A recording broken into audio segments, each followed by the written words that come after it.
당신을 위해 더 깊은 검사를 할 수 있습니다.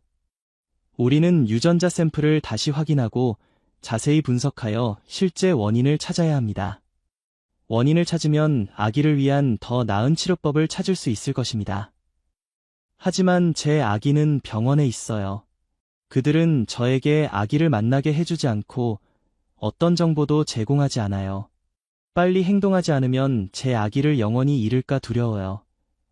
김도윤 박사는 심각한 표정으로 생각에 잠겼다. 유료계의 몇몇 동료들에게 연락할 수 있습니다. 가능하다면 의학적 검사라는 명목으로 아기에게 접근할 방법을 찾아보겠습니다. 하지만 당신의 협조가 필요합니다. 병원이 정보를 제공하도록 요청할 수 있게 이임장에 서명해 주셔야 합니다. 지수는 침묵했다. 그녀는 한때 이 원장을 믿었고 시댁의 빈 약속을 믿었지만 그 모든 것은 그녀에게 고통과 실망만 가져다 주었다. 하지만 이번에는 김도윤 박사의 진실된 눈빛 앞에서 그녀는 여전히 자신과 아기를 정말로 돕고자 하는 사람이 있다고 믿고 싶었다. 알겠어요. 필요한 것은 무엇이든 하겠습니다. 제 아기만 다시 만날 수 있다면 모든 것을 기꺼이 감수하겠습니다. 그 후 며칠 동안 김도윤 박사는 행동에 옮겼다. 그는 희귀 증후군에 대한 연구 프로젝트라는 이름으로 아기의 건강 상태를 검사할 수 있도록 병원에 공식 서한을 보냈다. 의료계에서의 명성과 인맥 덕분에 그는 빠르게 승인을 받았다. 그날 지수는 박사와 함께 병원에 갈 수 없었지만 그녀는 작은 하숙방에서 기다렸다. 바깥에서 소리가 들릴 때마다 심장이 쿵쾅거렸다. 그녀는 시댁이 이 계획을 알아차릴까봐 모든 노력이 헛되어질까 봐 두려웠다. 오후에 김도윤 박사가 돌아왔다.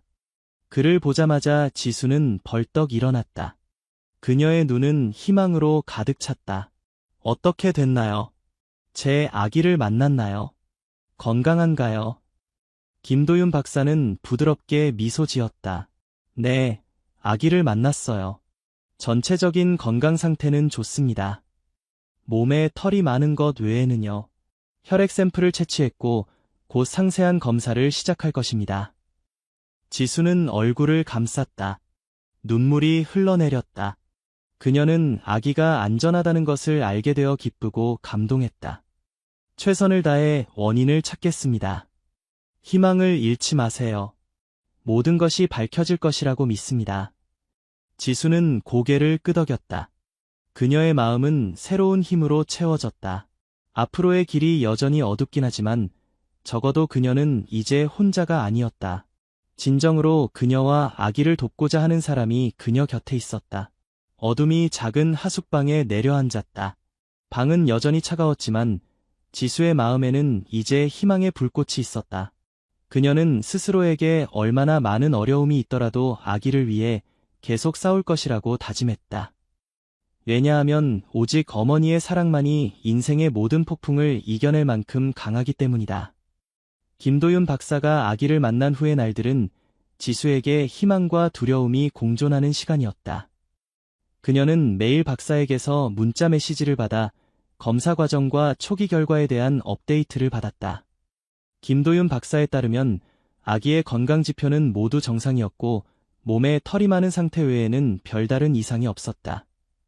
아직 정확한 원인은 찾지 못했고 더 자세한 유전자 분석 결과를 기다리고 있었다.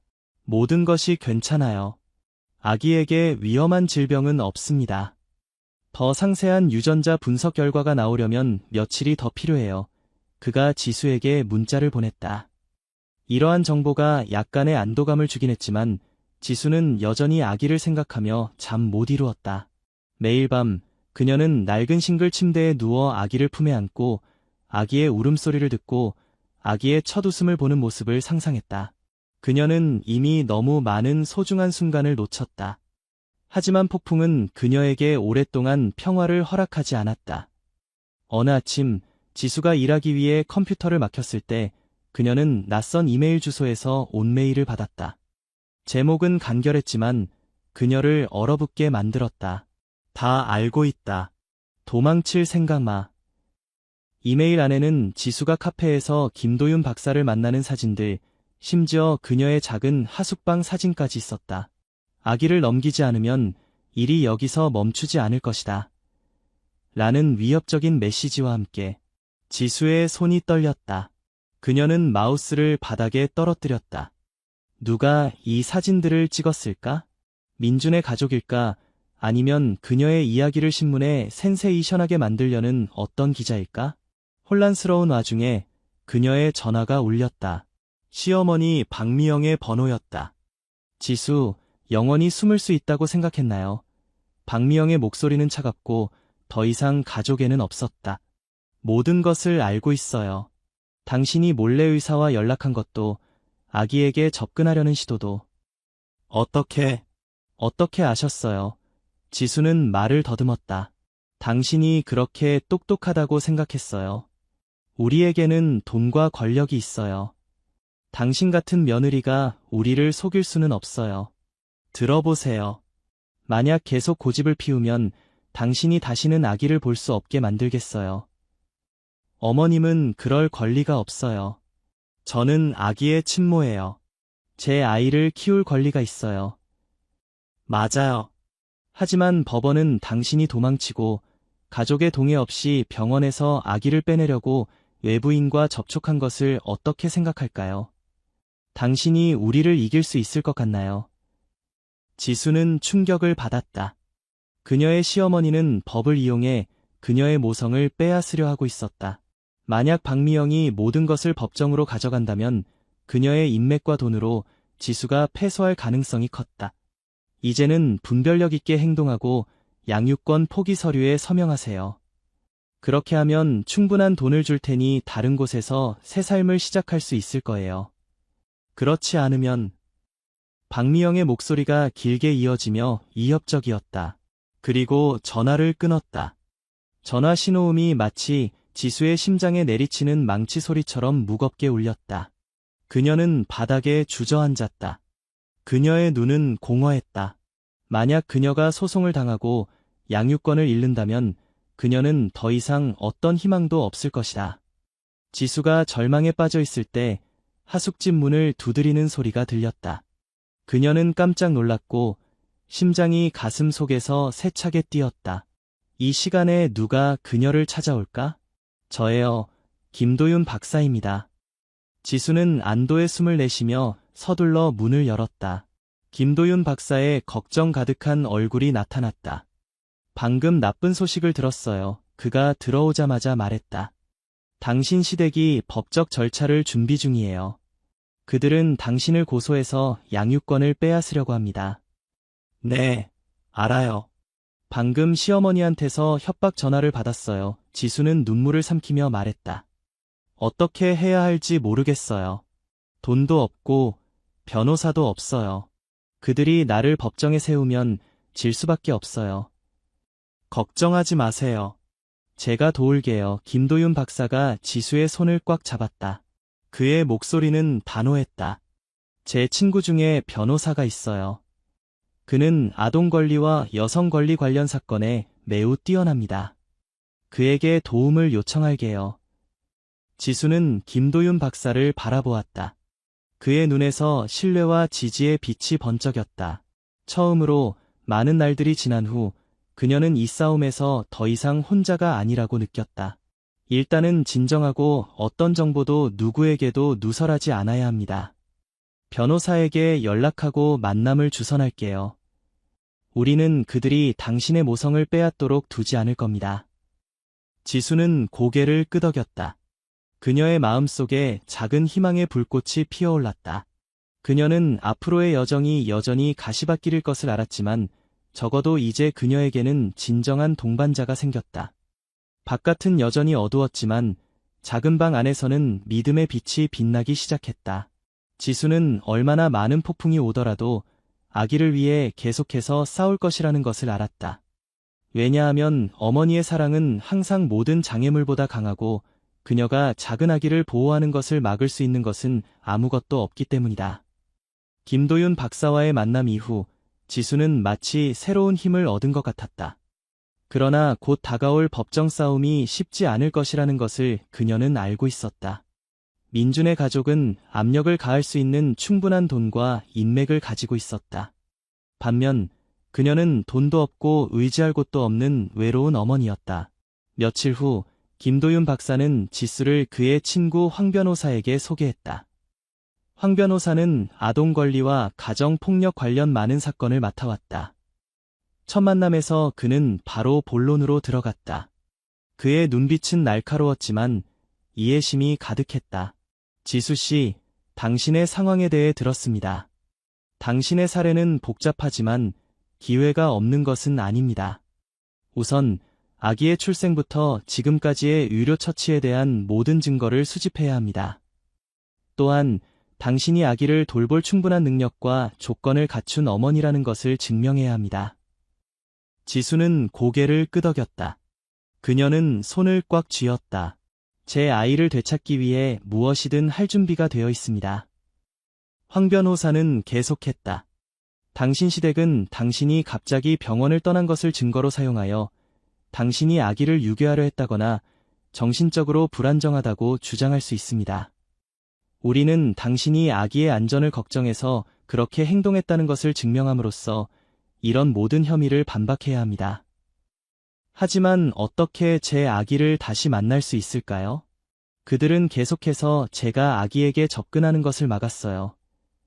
우리는 법원에 당신이 감독하에 아기를 만날 수 있도록 임시명령을 요청할 것입니다. 만약 당신이 좋은 어머니라는 것을 증명할 수 있다면 이것은 소송에 큰 도움이 될 것입니다. 대화는 오후 늦게까지 이어졌다.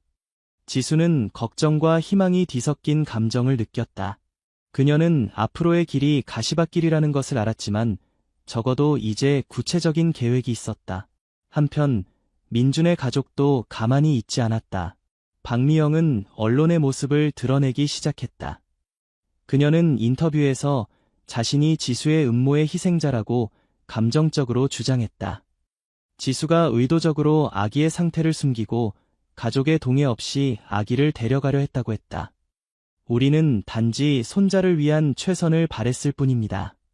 지수는 아직 젊어요. 그녀는 어머니로서의 책임을 완전히 이해하지 못합니다. 우리 가족은 단지 아기가 최상의 의료 치료를 받기를 원했지만 지수는 이것을 반항으로 받아들였습니다. 인터뷰 영상은 지역 방송에서 계속해서 방영되었고 소셜미디어에서 빠르게 퍼져나갔다. 마을 사람들은 다시 웅성거리기 시작했고 지수를 향한 비난과 소문이 더 많아졌다. 황 변호사는 즉시 언론사들에 연락하여 거짓 정보 보도를 중단할 것을 요구했다. 그는 또한 명예훼손 및 비방에 대해 민준의 가족을 고소하기 위한 서류를 준비했다. 지수 씨, 이것이 쉽지 않을 것이라는 것을 알고 있습니다. 하지만 우리가 그들이 여론을 주도하도록 내버려두면 대중의 의견은 그들 쪽으로 기울 것이고 이는 소송에 매우 불리할 것입니다. 지수는 동의했다. 그녀는 언론을 대하는 법을 배우기 시작했다. 비공식적인 인터뷰 요청을 거절하고 오직 변호사를 통해서만 답변을 제공했다. 점차 이야기는 더 복잡해졌다. 몇몇 진실된 기자들이 민준의 가족에게 반대 질문을 하기 시작했다. 왜 박미영은 지수가 아기를 만나는 것을 막는지, 왜 아기가 명확한 의학적 이유 없이 그렇게 오래 병원에 격리되어 있었는지, 언론의 압력으로 아기가 치료 중인 병원도 언론 성명을 발표해야 했다. 그들은 아기의 상태가 생명을 위협하지 않는다는 것, 아기를 격리한 것은 의학적 이유가 아니라 예가의 요청 때문이었다는 것을 인정했다. 큰 전환점은 김도윤 박사가 상세한 유전자 검사 결과를 받았을 때 왔다. 그는 즉시 지수와 황 변호사를 만났다. 결과는 아기가 하이퍼트리코시스와 관련된 유전자 돌연 변이가 전혀 없다는 것을 보여줍니다. 이는 아기의 몸에 털이 많은 상태가 일시적일 수 있고 시간이 지나면 자연스럽게 사라질 수 있다는 것을 의미합니다. 지수는 자신의 귀를 믿을 수 없었다. 그러면 제 아기는 정상으로 돌아올 수 있다는 건가요? 완전히 확신할 수는 없지만 가능성이 높습니다. 중요한 것은 아기가 사랑이 있는 가정 환경에서 어머니의 보살핌을 받으며 자라야 한다는 것입니다. 황 변호사는 신속하게 이 결과를 소송 자료에 추가했다. 이것은 아기가 심각한 질병을 앓고 있지 않으며 격리나 특별 치료가 필요하지 않다는 중요한 증거였다. 이러한 상황에서 민준의 가족은 흔들리기 시작했다. 박미영은 더 이상 언론의 모습을 드러내지 않았고 민준도 더 이상 어떤 발언도 하지 않았다. 황 변호사는 지수와 아기가 감독하에 만날 수 있도록 법원에 요청함으로써 압력을 높이기로 결정했다. 만남이 잘 진행된다면 이것은 지수가 아기를 잘 돌볼 수 있다는 강력한 증거가 될 것이다. 만남은 맑은 아침에 법원에서 진행되었다. 지수는 심장이 세게 뛰며 법원에 도착했다. 그녀의 손은 작은 가방을 꽉 쥐고 있었다. 그녀는 창문을 통해 아기를 태운 차가 법원 마당으로 들어오는 것을 보았다. 아기는 내려져 간호사의 팔에 안겨 있었다. 아기의 눈이 지수의 눈과 만났을 때 그 맑은 눈동자가 빛나는 것 같았다. 아기는 작은 손을 지수를 향해 흔들며 약한 목소리로 불렀다. 엄마. 그 순간 지수 주변의 모든 것이 멈춘 것 같았다. 더 이상 소음도 호기심 어린 시선도 없었다. 오직 그녀와 그녀의 소중한 아기만이 남았다. 그들은 서로에게 온 세상이었다. 지수는 다가가 아기를 품에 안았다. 그녀의 눈물이 뺨을 타고 흘러내렸지만 이번에는 고통 때문이 아니라 행복 때문이었다. 그녀는 싸움이 아직 끝나지 않았다는 것을 알았지만 적어도 그녀는 아기를 되찾는 여정에서 한 걸음 더 나아갔다. 다른 한편에서는 박미영과 민준이 말없이 서 있었다. 그들의 눈에는 놀라움이 역력했다. 아마도 그들은 모성애가 이토록 강할 수 있다는 것을 예상하지 못했을 것이다. 그 순간 지수는 더 이상 두렵지 않다는 것을 알았다. 그녀는 아기를 위해, 사랑을 위해, 정의가 결국 그녀와 아기에게 있다는 믿음을 위해 계속 싸울 것이다. 법원에서의 감독된 만남은 참석한 모든 사람들의 마음에 깊은 인상을 남겼다. 털로 덮인 아기를 가슴에 안은 지수의 모습, 엄마의 가슴에 기대는 아기의 모습은 많은 마음을 녹였다. 지수의 진실함과 신성한 모성애는 모든 편견을 넘어서 어려운 법적 싸움에 새로운 길을 열어주는 것 같았다. 만남 이후 황 변호사는 이 기회를 활용하여 소송을 강화했다. 그는 법원에게 병원에서의 아기 치료 전 과정을 재검토하고 아기의 건강 상태에 대한 독립적인 감독을 요구했다. 그는 또한 소송이 끝날 때까지 지수가 집에서 아기를 돌볼 수 있도록 임시명령을 내려줄 것을 요청했다. 민준의 가족 쪽에서는 저항이 약해지기 시작했다. 박미영은 더 이상 언론에 등장하지 않았고 대신 사건을 조용히 해결하려는 노력을 보였다. 민준 가족의 변호사는 지수에게 합의 제안을 했다. 그들은 지수가 양육권을 포기하는 대가로 큰 금액을 지불하겠다고 제안했다. 저는 돈이 필요하지 않아요. 제가 원하는 것은 아기와 함께 있는 것뿐입니다. 지수는 협상 자리에서 단호하게 말했다. 황 변호사도 동의했다. 제 의뢰인은 재산이나 물질적 이득에 관심이 없습니다. 우리는 단지 아기를 키우고 돌볼 권리만을 요구합니다. 아기가 어머니의 사랑 속에서 자랄 수 있도록 보장하는 것입니다. 지수의 단호함 앞에서 민준의 가족은 어려운 상황에 처했다. 그들은 여론이 점점 지수 쪽으로 기울고 있다는 것을 알았고 소송이 길어지면 가족의 이미지가 손상될 뿐만 아니라 지수의 합법적인 모성권을 방해한 것에 대해 조사를 받을 위험도 있었다. 소송이 진행되는 동안 김도윤 박사는 계속해서 아기의 건강 상태를 연구했다. 그는 정기적으로 지수와 아기를 방문하여 아기의 발달을 주의 깊게 관찰했다. 그리고 기적이 일어났다. 약 3개월 후 아기 몸의 두꺼운 털이 점점 얇아지기 시작했다. 검은 털은 옅어지고 빠져나가 다른 아기들처럼 분홍빛 피부를 드러냈다. 김도윤 박사는 아기의 몸이 의학적 개입 없이 자연스럽게 스스로 조절하는 것을 보고 놀라움을 감추지 못했다. 이것은 정말 희귀한 현상입니다. 아마도 출산 후 호르몬 변화 때문일 수 있습니다. 가장 중요한 것은 아기가 완전히 건강하고 위험한 질병의 징후가 없다는 것입니다. 김도윤 박사는 병원이 주최한 기자회견에서 설명했다. 이 소식은 빠르게 언론을 통해 퍼져나갔고 한때 지수를 비난했던 많은 사람들에게 큰 충격을 주었다. 소셜미디어의 악의적인 댓글들은 점차 사과와 응원의 메시지로 바뀌었다. 지수 씨, 정말 죄송합니다. 당신을 오해했어요. 당신의 강인함이 정말 존경스럽습니다. 당신은 어머니의 무조건적인 사랑의 본보기입니다. 이러한 긍정적인 댓글들은 지수에게 힘을 주었다. 그녀는 이제 이 싸움에서 더 이상 혼자가 아니라고 느꼈다. 사회는 이제 그녀의 이야기를 다른 관점에서 보기 시작했다. 그것은 모성애와 역경을 이겨내는 강인함에 관한 이야기였다. 여론의 압력과 황 변호사의 명확한 증거 앞에서 민준의 가족은 마침내 양보하기로 했다. 그들은 소송을 취하하고 법원에서 공식적인 화해 만남을 제안했다. 만남은 긴장된 분위기 속에서 진행되었지만 감동적인 순간도 있었다. 민준은 지수 맞은편에 앉았다. 그의 얼굴은 수척해 보였고 그의 눈에는 후회가 가득했다. 내가 틀렸어. 처음부터 너와 아기 편에 서지 않은 것을 정말 미안해. 민준이 신 목소리로 말했다. 나는 여론이 두려웠어. 사람들의 시선이 두려워서 가장 중요한 것이 가족이라는 것을 잊었어. 지수는 침묵했다. 그녀는 한때 이 사과를 오랫동안 기다렸지만 이제 그것을 들으니 그녀의 마음에는 더 이상 원망이 없었다. 시간과 아기를 향한 사랑이 그녀의 가장 깊은 상처를 치유했다. 내가 사과할 필요 없어. 내가 필요한 것은 내가 진정으로 아기를 사랑하고 돌보는 것이야. 그것을 할 수 있다면 나는 기꺼이 너에게 아버지가 될 두 번째 기회를 줄 거야. 항상 강인함을 보여왔던 박미영도 울음을 터뜨렸다. 그녀는 다가와 지수의 손을 잡았다. 내가 틀렸어요. 편견과 두려움이 사랑을 흐리게 한 것을 미안하게 생각합니다. 이제부터 우리 가족이 다시 시작할 수 있기를 바랄 뿐입니다.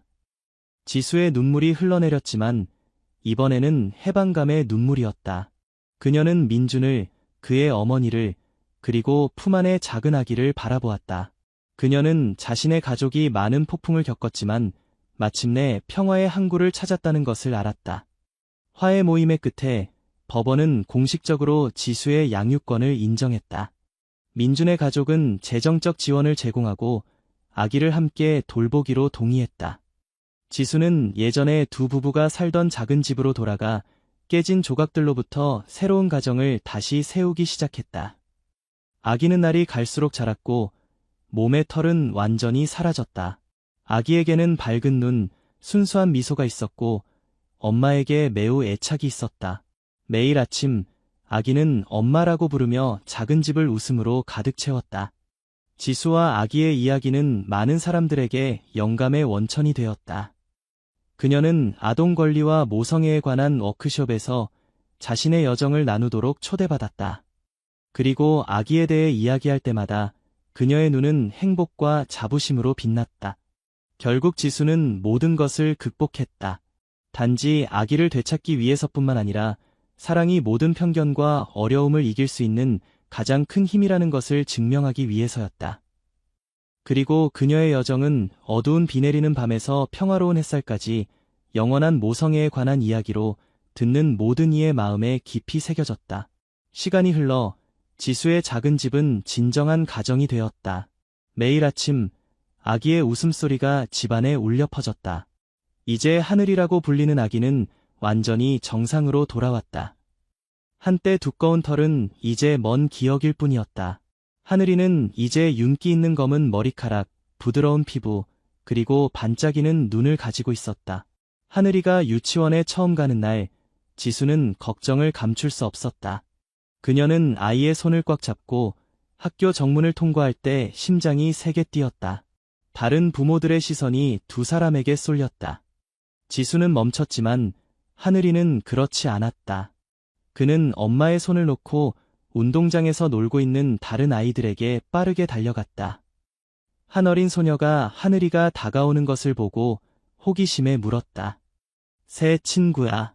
나는 미나야. 너는 이름이 뭐야? 하늘이야, 아이가 대답했다. 새 친구를 만나 그의 눈이 밝게 빛났다. 예쁜 이름이다. 그네 타고 싶어. 하늘이는 고개를 끄덕였고 작은 얼굴에 미소가 번졌다. 아이가 다른 아이들과 어울리는 것을 보며 지수는 마치 가슴에 무거운 짐이 내려가는 것을 느꼈다. 한때 그녀는 아이가 항상 다르게 여겨질 것이라고 잔인한 편견의 그림자 아래 살아야 할 것이라고 생각했다. 하지만 지금 아이는 평범한 아이처럼 살고 있었다. 행복하고 자유롭게. 민준과 박미영의 경우 그들도 진정으로 변했다. 민준은 주말마다 아이를 방문하여 놀이공원에 데려가고 책을 읽어주고 함께 놀아주었다. 처음에는 지수가 여전히 조심스러웠지만 그녀는 민준이 진정으로 아버지 역할을 하기 위해 노력하고 있다는 것을 알아차렸다. 한 번은 지수가 우연히 민준이 하늘이에게 길 잃은 어린 양 이야기를 들려주는 것을 들었다. 그의 목소리는 깊고 따뜻했으며 사랑으로 가득 차 있었다. 그녀는 민준에게 두 번째 기회를 준 것이 옳았다는 것을 알았다. 민준은 단지 하늘이의 아버지일 뿐만 아니라 아이가 양쪽 가족 모두로부터 사랑을 느낄 수 있도록 돕는 중요한 부분이었다. 한때 냉혹하고 편견에 가득 찼던 박미영은 이제 손자를 깊이 사랑하는 할머니가 되었다.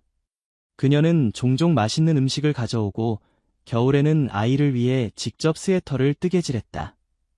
한 번은 그녀가 지수 옆에 앉아 눈에 후회가 가득한 채로 말했다. 내가 많이 틀렸어요. 내가 그렇게 고집을 부리지 않았다면 우리 모두 그렇게 많은 고통을 겪지 않았을 거예요. 지수는 미소를 지었다. 그녀는 박미영의 손을 잡았다. 모든 일에는 이유가 있어요. 중요한 것은 지금 우리가 함께 여기 있다는 것입니다. 가족의 유대는 점차 회복되었다. 그들은 단지 명목상의 친척이 아니라 진정으로 기쁨과 슬픔을 나누고 함께 하늘이를 키우는 가족이 되었다. 한편 김도윤 박사는 자신의 연구를 계속했다. 지수와 하늘이의 이야기는 이 희귀한 위약 현상에 관한 과학 논문을 쓰는 영감이 되었다. 그는 또한 정기적으로 지수의 가족을 방문했는데 단지 의사로서가 아니라 가족의 가까운 친구로서였다. 어느 날 김도윤 박사는 지수와 하늘이를 아동 권리와 모성애의 힘에 관한 컨퍼런스에 초대했다. 컨퍼런스에서 지수는 초기의 어려운 날들부터 모성권을 되찾기 위한 여정까지 자신의 이야기를 나누었다. 그녀의 모든 말은 청중의 마음에 닿았고 많은 사람들이 그녀와 아이가 겪은 일을 들으며 눈물을 흘렸다. 한때 나는 모든 것을 잃었다고 생각했습니다. 하지만 아이를 향한 사랑이 나를 일어서게 했습니다. 저는 세상의 어떤 어머니라도 제가 했던 것처럼 할 것이라고 믿습니다. 왜냐하면 사랑은 한계를 모르기 때문입니다. 컨퍼런스 후 많은 사람들이 지수에게 다가와 존경과 감사를 표했다. 그녀는 자신의 이야기를 나누어 어려움을 겪고 있는 다른 어머니들에게 영감을 주기 위해 TV 프로그램에 참여하라는 초대를 받았다. 지수와 하늘이의 삶은 점차 안정되었다. 그녀는 집에서 번역일을 계속했고 가끔 글쓰기 프로젝트도 받았다. 하늘이는 가족의 사랑 속에서 자랐다. 매일 학교에서 돌아오면 그는 학교에서 있었던 재미있는 일들, 그가 그린 그림들, 그가 배운 노래들에 대해 엄마에게 이야기하곤 했다. 어느 오후 두 사람이 집 현관에 앉아 석양을 바라보고 있을 때 하늘이가 올려다보며 물었다. 엄마, 왜 하늘이 분홍색이에요? 태양이 자러 가기 때문이야.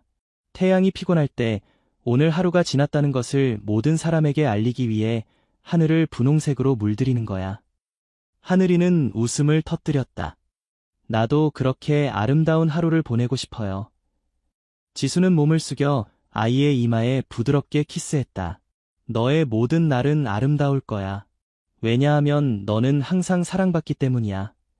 석양 속에서 함께 앉아 웃고 이야기를 나누는 모자의 모습은 마치 평화롭고 완벽한 그림 같았다. 폭풍은 지나갔고 상처는 치유되었다. 한때 모든 것을 잃었던 어머니에서 지수는 진정한 행복을 다시 찾았다. 그녀의 이야기는 단지 모성애의 힘에 대한 증거일 뿐만 아니라 어떤 상황에서도 사랑과 희망이 남아있는 한 모든 어려움을 극복할 수 있다는 것을 상기시켜 주었다. 지수와 하늘이의 삶은 마치 여러 색으로 이루어진 그림 같았다. 한때는 고통의 회색, 절망의 검은색이 있었지만 결국 행복과 평화의 분홍색이 승리했다. 그들은 어두운 날들 이후 빛을 찾았고 그들의 여정은 인내, 사랑, 용서에 관한 이야기가 되어 앞으로 나아갈 이유가 필요한 모든 이에게 영원한 영감의 원천이 되었다. 서울 외곽 작은 구립병원의 지붕을 두드리는 빗소리가 출산실의 유리창을 때리는 소리와 어우러져 방 안의 모든 사람들의 긴장된 심장 박동을 더욱 고조시켰다. 시계는 새벽 2시를 가리키고 있었고 산부인과 복도는 간호사들의 발소리와 의료장비의 규칙적인 소리만이 남아있었다. 창백한 황색 조명이 하얀 벽에 드리워져 말로 표현하기 어려운 차가운 분위기를 만들어냈다. 출산실에서 지수는 분만대 위에 누워 창백한 입술을 꽉 깨물어 피가 날 정도였다. 고통이 물결처럼 밀려왔다미 그녀의 이마를 타고 흘러내렸다. 그녀는 자신의 몸이 찢어지는 것 같은 느낌을 받았다. 강한 수축이 그녀의 몸 전체를 떨게 했다. 지수의 남편 민주는 옆에 서서 아내의 손을 꽉 잡고 있었지만 그의 얼굴에는 걱정이 역력했다. 조금만 더 힘내, 거의 다 왔어. 민준이 속삭였고 그의 목소리는 감정에 복받쳐 있었다. 이 원장은 20년 이상의 산부인과 경험을 가진 의사로 태아의 심장 박동을 모니터링하는 화면 옆에 서 있었다. 아기 심장 박동은 안정적이에요. 모든 지표가 정상입니다. 하지만 그의 눈에는 여전히 불안함이 비쳤다. 무언가 이상한 점이 있었지만 그는 그것을 설명할 수 없었다. 예정일을 일주일 넘긴 후에야 지수에게 진통이 시작되었다. 초음파 검사에서 의사들은 태아가 건강하고 정상적으로 발달하고 있다고 판단했다. 그러나 이 원장의 전문적 직감은 그가 완전히 안심할 수 없게 했다. 아기 머리가 보여요. 지수씨, 힘을 세게 주세요. 이 원장이 침착한 목소리를 유지하려고 노력하며 크게 말했다. 지수는 남은 힘을 모두 짜내어 밀었다. 고통이 그녀의 몸 전체를 찢는 것 같았다. 그리고 그 긴장된 순간 속에서 울음소리가 들려왔다. 명확하고 큰 울음소리가 방의 침묵을 깨뜨렸다. 하지만 그 직후 다시 침묵이 찾아왔고 이번에는 더 무겁고 불안한 침묵이었다. 축하의 말도 웃음소리도 지수를 위한 포옹도 없었다. 대신 모든 사람의 시선이 갓 태어난 아기에게 집중되었다. 한 젊은 간호사가 한 걸음 물러서며 손이 떨려 의료기구를 바닥에 떨어뜨렸다. 다른 한 명은 재빨리 입을 가리며 충격받은 표정을 감추지 못했다. 수천 건이 출산을 도운 이 원장조차 움직이지 못했다. 그의 전체 경력 동안 그는 이런 것을 본 적이 없었다. 무슨 일이에요?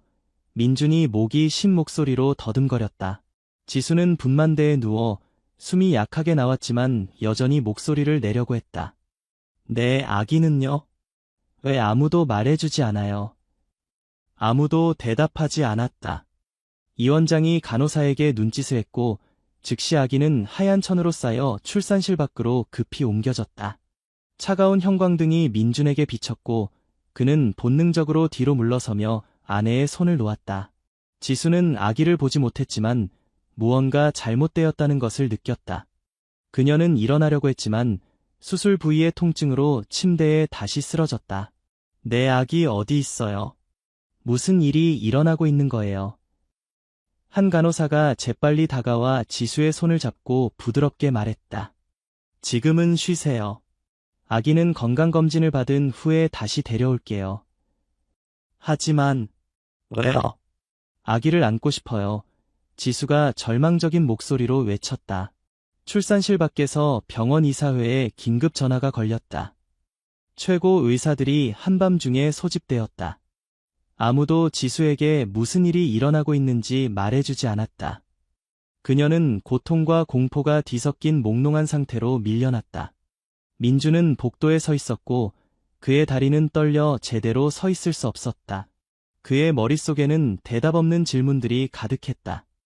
왜 사람들이 그렇게 반응했을까? 왜 아기는 다른 정상 출산처럼 지수에게 건네지지 않았을까? 밖의 비는 계속해서 쏟아졌고 번개가 어두운 밤하늘을 가로질렀다. 민주는 창문을 통해 바라보며 빗방울이 차가운 눈물처럼 떨어지는 것을 보았다. 그는 자신의 심장이 무겁게 느껴졌고 모호한 두려움이 퍼져나갔다. 한쪽 구석에서 이 원장은 간호사와 속삭였다. 그의 목소리는 낮고 급했다. 당신 확실해요. 아기가 정말로 그렇게 두꺼운 털로 덮여 있다고요. 네, 전신이, 얼굴까지도. 마치. 간호사는 문장을 끝내지 못했고 그녀의 눈에는 여전히 충격이 남아 있었다. 이 원장은 침묵했다. 그의 손은 주머니 속에 펜을 꽉 쥐었다.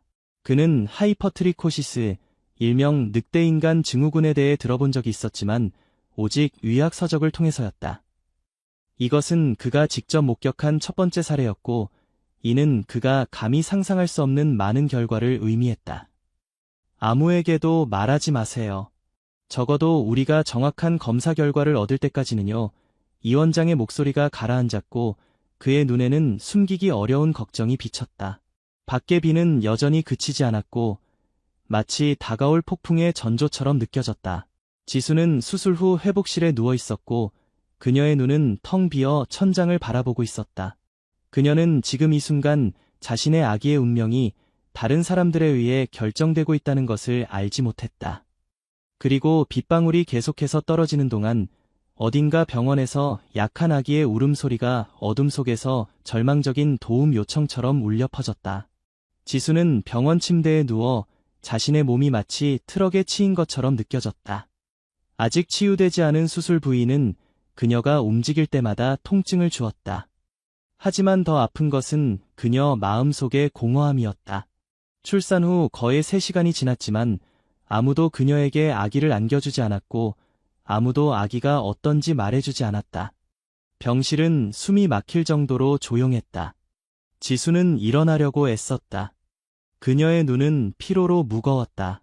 창문 밖으로 비가 여전히 쏟아지고 있었고 물방울들이 흐린 유리창을 타고 슬프게 흘러내렸다.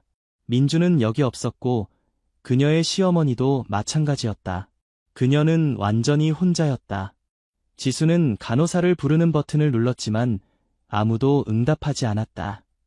그녀는 통증을 참으며 일어섰다. 그녀의 발이 차가운 타일 바닥에 닿았다. 떨리는 발걸음으로 그녀는 병실을 나와 특별치료실을 향해 복도 끝으로 걸어갔다. 거에 도착했을 때 지수는 닫힌 문틈으로 새어나오는 속삭임을 들었다. 그녀는 멈춰서서 길을 문에 대었다. 우리가 어떻게 해야 할까요? 이 원장님. 한 간호사의 목소리가 두려움과 혼란으로 가득 차 들렸다. 산모의 가족이 아기를 보길 원해요. 하지만 이런 상태로는 그들이 아기를 볼 수 없어요. 이 원장의 목소리가 굳어졌다. 우리는 더 많은 검사를 위한 시간이 필요해요. 나는 서울에서 전문가들을 불렀어요. 그들은 내일 아침에 도착할 거예요. 하지만 산모 가족이 압력을 가하면 어떻게 해요? 우리가 얼마나 오래 숨길 수 있을까요? 아무 말도 하지 마세요. 아기가 특별한 건강검진이 필요하다고 말하세요. 절대로 어떤 이미지나 정보도 밖으로 새어나가지 않게 하세요. 지수는 한 걸음 뒤로 물러났고 그녀의 다리는 약해졌다. 특별한 건강검진? 왜 그녀의 아기가 그런 것을 필요로 할까? 수술 부위에서 날카로운 통증이 느껴졌고 그녀는 무릎을 꿇을 뻔했지만 지수는 입술을 깨물고 모든 힘을 다해 서 있었다. 그녀는 아기를 볼 필요가 있었고 무슨 일이 일어나고 있는지 알아야 했다. 바로 그때 방문이 열리고 이 원장이 나왔다. 그의 뒤에는 2명의 간호사가 야른 천으로 덮인 신생아 침대를 밀고 있었다. 그는 바로 거기에 서 있는 지수를 보고 놀랐다. 그녀의 눈은 빨갛게 충혈되어 있었고 의심으로 가득 차 있었다. 지수 씨, 당신은 쉬어야 해요. 당신의 건강 상태는 아직 충분히 회복되지 않았어요. 내 아기 어디 있어요? 지수의 목소리가 쉬었고 각 단어는 고통스러운 가슴에서 튀어나오는 것 같았다. 왜 아무도 내게 아기를 보여주지 않는 거죠? 이 원장은 침묵했다가 간호사에게 신생아 침대를 앞으로 밀어달라고 신호를 보냈다. 지수 씨, 진정하세요. 아기는 건강을 확인하기 위해 추가적인 관찰이 필요할 뿐이에요. 지수는 믿지 않았다. 그녀는 간호사의 눈에서 공포를 보았다. 하얀 안경 뒤에 숨겨진 공포를. 안 돼요. 지금 당장 내 아기를 보고 싶어요. 그녀가 소리쳤고 그 소리는 텅 빈 복도에 울려 퍼졌다. 마침내 지수의 압력에 굴복하여 이 원장은 간호사에게 얇은 천을 내리라는 신호를 보냈다. 지수는 침대 안을 들여다보았고 그녀의 심장은 멈출 것 같았다. 아기는 거기에 누워 있었고 눈은 감겨 있었다. 피부는 분홍빛이었지만 온몸이 두꺼운 검은 털로 덮여 있었다. 털은 머리카락뿐만 아니라 얼굴, 팔다리, 심지어 작은 손가락에도 있었다. 검은 털이 모든 곳에 덮여 있었다. 지수는 뒤로 물러났고 그녀의 등이 차가운 벽에 닿았다. 아니, 이럴 수 없어. 이것은 매우 희귀한 사례입니다. 이 원장이 조용히 말했다. 그의 목소리는 침착했지만 그의 손은 여전히 꽉 쥐어져 있었다. 우리는 이것이 하이퍼트리코시스, 즉 신체가 과도한 털을 생성하게 하는 유전적 장애라고 의심합니다. 지수는 더 이상 아무것도 듣지 못했다. 그녀는 단지 자신의 작은 아기가 동물의 털처럼 보이는 두꺼운 털로 덮여 있는 것을 보았다. 두려움과 고통이 거친 파도처럼 밀려왔다. 왜 이런 거죠? 이전의 초음파는 다 정상이었어요. 아무도 이런 얘기 안 했어요. 하이퍼트리코시스는 일반적으로 초음파로 발견되지 않습니다. 이것은 무작위로 발생하거나 유전적 요인이 있을 수 있습니다. 아니요, 우리 가족과 민준의 가족은 모두 건강해요. 아무도 이런 적 없어요. 이 원장은 말을 멈췄다. 그는 더 이상 아무것도 확인하고 싶지 않았다. 모든 출산 전 검사는 이상 징후를 보이지 않았다. 이것은 정말로 의학적 수수께끼였다. 지수는 무릎을 꿇고 눈물이 뺨을 타고 흘러내렸다. 그녀는 아기를 향해 손을 뻗었지만 머뭇거렸다. 그녀는 두려웠다. 아기가 아니라 앞으로 일어날 일들이 두려웠다. 복도에서 민준이 막 도착했다. 그는 아내의 울음소리와 의사가 말하는 소리를 들었지만 그의 다리는 마치 바닥에 고정된 것처럼 느껴졌다. 그의 눈앞에는 두꺼운 검은 털로 덮인 아기가 있었다. 아기의 눈이 열리고 순수하고 무고하게 그를 바라보았다. 순간 민주는 자신이 약해지는 것을 느꼈다. 그는 얼굴을 돌렸고 그의 눈은 피했다. 지수는 모든 것을 보았다.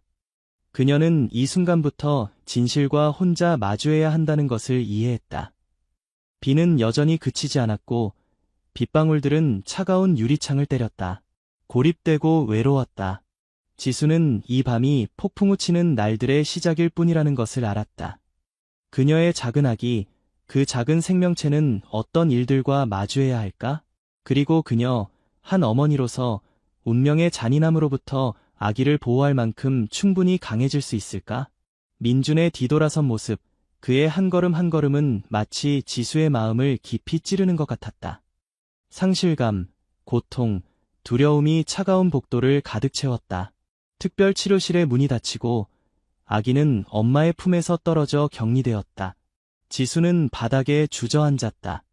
그녀의 눈은 멍하니 허공을 응시했다. 비는 여전히 내렸고 마치 젊은 어머니와 그녀의 다른 아기를 위해 함께 울고 있는 것 같았다. 비는 계속해서 사흘 동안 쏟니고 있었다. 마치 하늘이 지수와 그녀의 작은 아기의 상황을 위해 울고 있는 것 같았다. 그 운명의 밤 이후 지수는 특별 건강검진이라는 이유로 아기를 만나지 못한 채 병실에 격리되어 있었다. 그녀는 여러 번 이 원장에게 물었지만 항상 모호한 대답과 피하는 눈빛만 돌아왔다. 민주는 달랐다. 아기를 본 그 순간부터 그는 거의 사라졌다. 그는 아내를 병원에 방문하지도 않았고 지수의 어떤 전화에도 응답하지 않았다. 그의 전화는 울리기만 할 뿐 아무도 받지 않았다. 지수는 병실에 앉아 있었고 그녀의 눈은 잠 부족으로 창백했다. 그녀는 아기를 생각할 때마다 가슴이 조여들었다. 소문은 바로 이 작은 병원에서 시작되었다.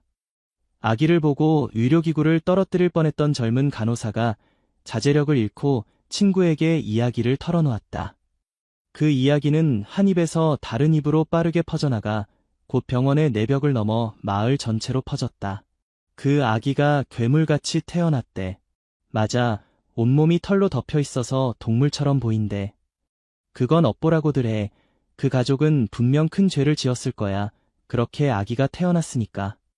소문은 빠르게 시장의 대화, 길가 커피숍의 대화, 심지어 몇몇 작은 신문들에서 마을의 늑대 아기에 대한 센세이셔널한 기사로 변했다. 지수는 알고 있었다. 친절한 간호사가 점심시간에 그녀에게 휴대폰을 가져와 소셜미디어에 악의적인 댓글들을 보여주었을 때 그녀는 무너질 것 같았다. 그녀는 특별치료실의 유리창을 통해 몰래 찍힌 자신의 작은 아기의 사진과 함께 두꺼운 털로 덮인 채 태어난 아기라는 충격적인 헤드라인을 보았다. 지수의 눈물이 조용히 흘러내렸다. 이제 그것은 처음 날의 고통스러운 눈물이 아니라 무력감의 눈물이었다. 그녀는 자신의 평화가 영원히 그녀를 떠났다는 것을 이해했다. 그날 오후, 민준이 병원에 나타났다. 그는 어두운 색 재킷을 입고 모자를 깊게 눌러쓰고 있어 얼굴의 절반이 가려져 있었다. 지수는 멀리서 그를 보았고 그녀의 심장은 기쁨과 고통으로 동시에 뛰었다. 그녀는 그에게 달려가 남편의 손을 잡았지만 민주는 살짝 손을 뺐다. 이 며칠 동안 어디 있었어? 내가 전화했는데 안 받았잖아. 너무 무서웠어. 민주는 아내를 보지 않았다. 그의 눈은 진흙이 덕지덕지 묻은 신발에 고정되어 있었다. 생각할 시간이 필요했어. 뭘 더 생각할 게 있어? 우리 아기야. 내가 9개월 동안 고통스럽게 키워서 낳은 아기라고. 그게 정말 내 아기인지 확신해. 민준의 말은 지수의 심장에 비수로 꽂혔다. 그녀는 물러서며 눈을 크게 뜨고 자신의 귀를 믿을 수 없었다. 너 무슨 말을 하는 거야? 봐, 지수야. 그 아기가 얼마나 이상한지 보라고. 온 마을이 우리에 대해 수군거리고 있어. 어머니도 내가 뭔가 잘못한 게 있어서 아기가 저렇게 태어난 게 아닌지 말씀하셨어. 아니, 말도 안 돼. 내가 바람 피웠다고 생각하는 거야?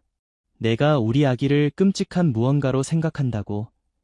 민주는 침묵했지만 그의 침묵은 가장 명확한 대답이었다.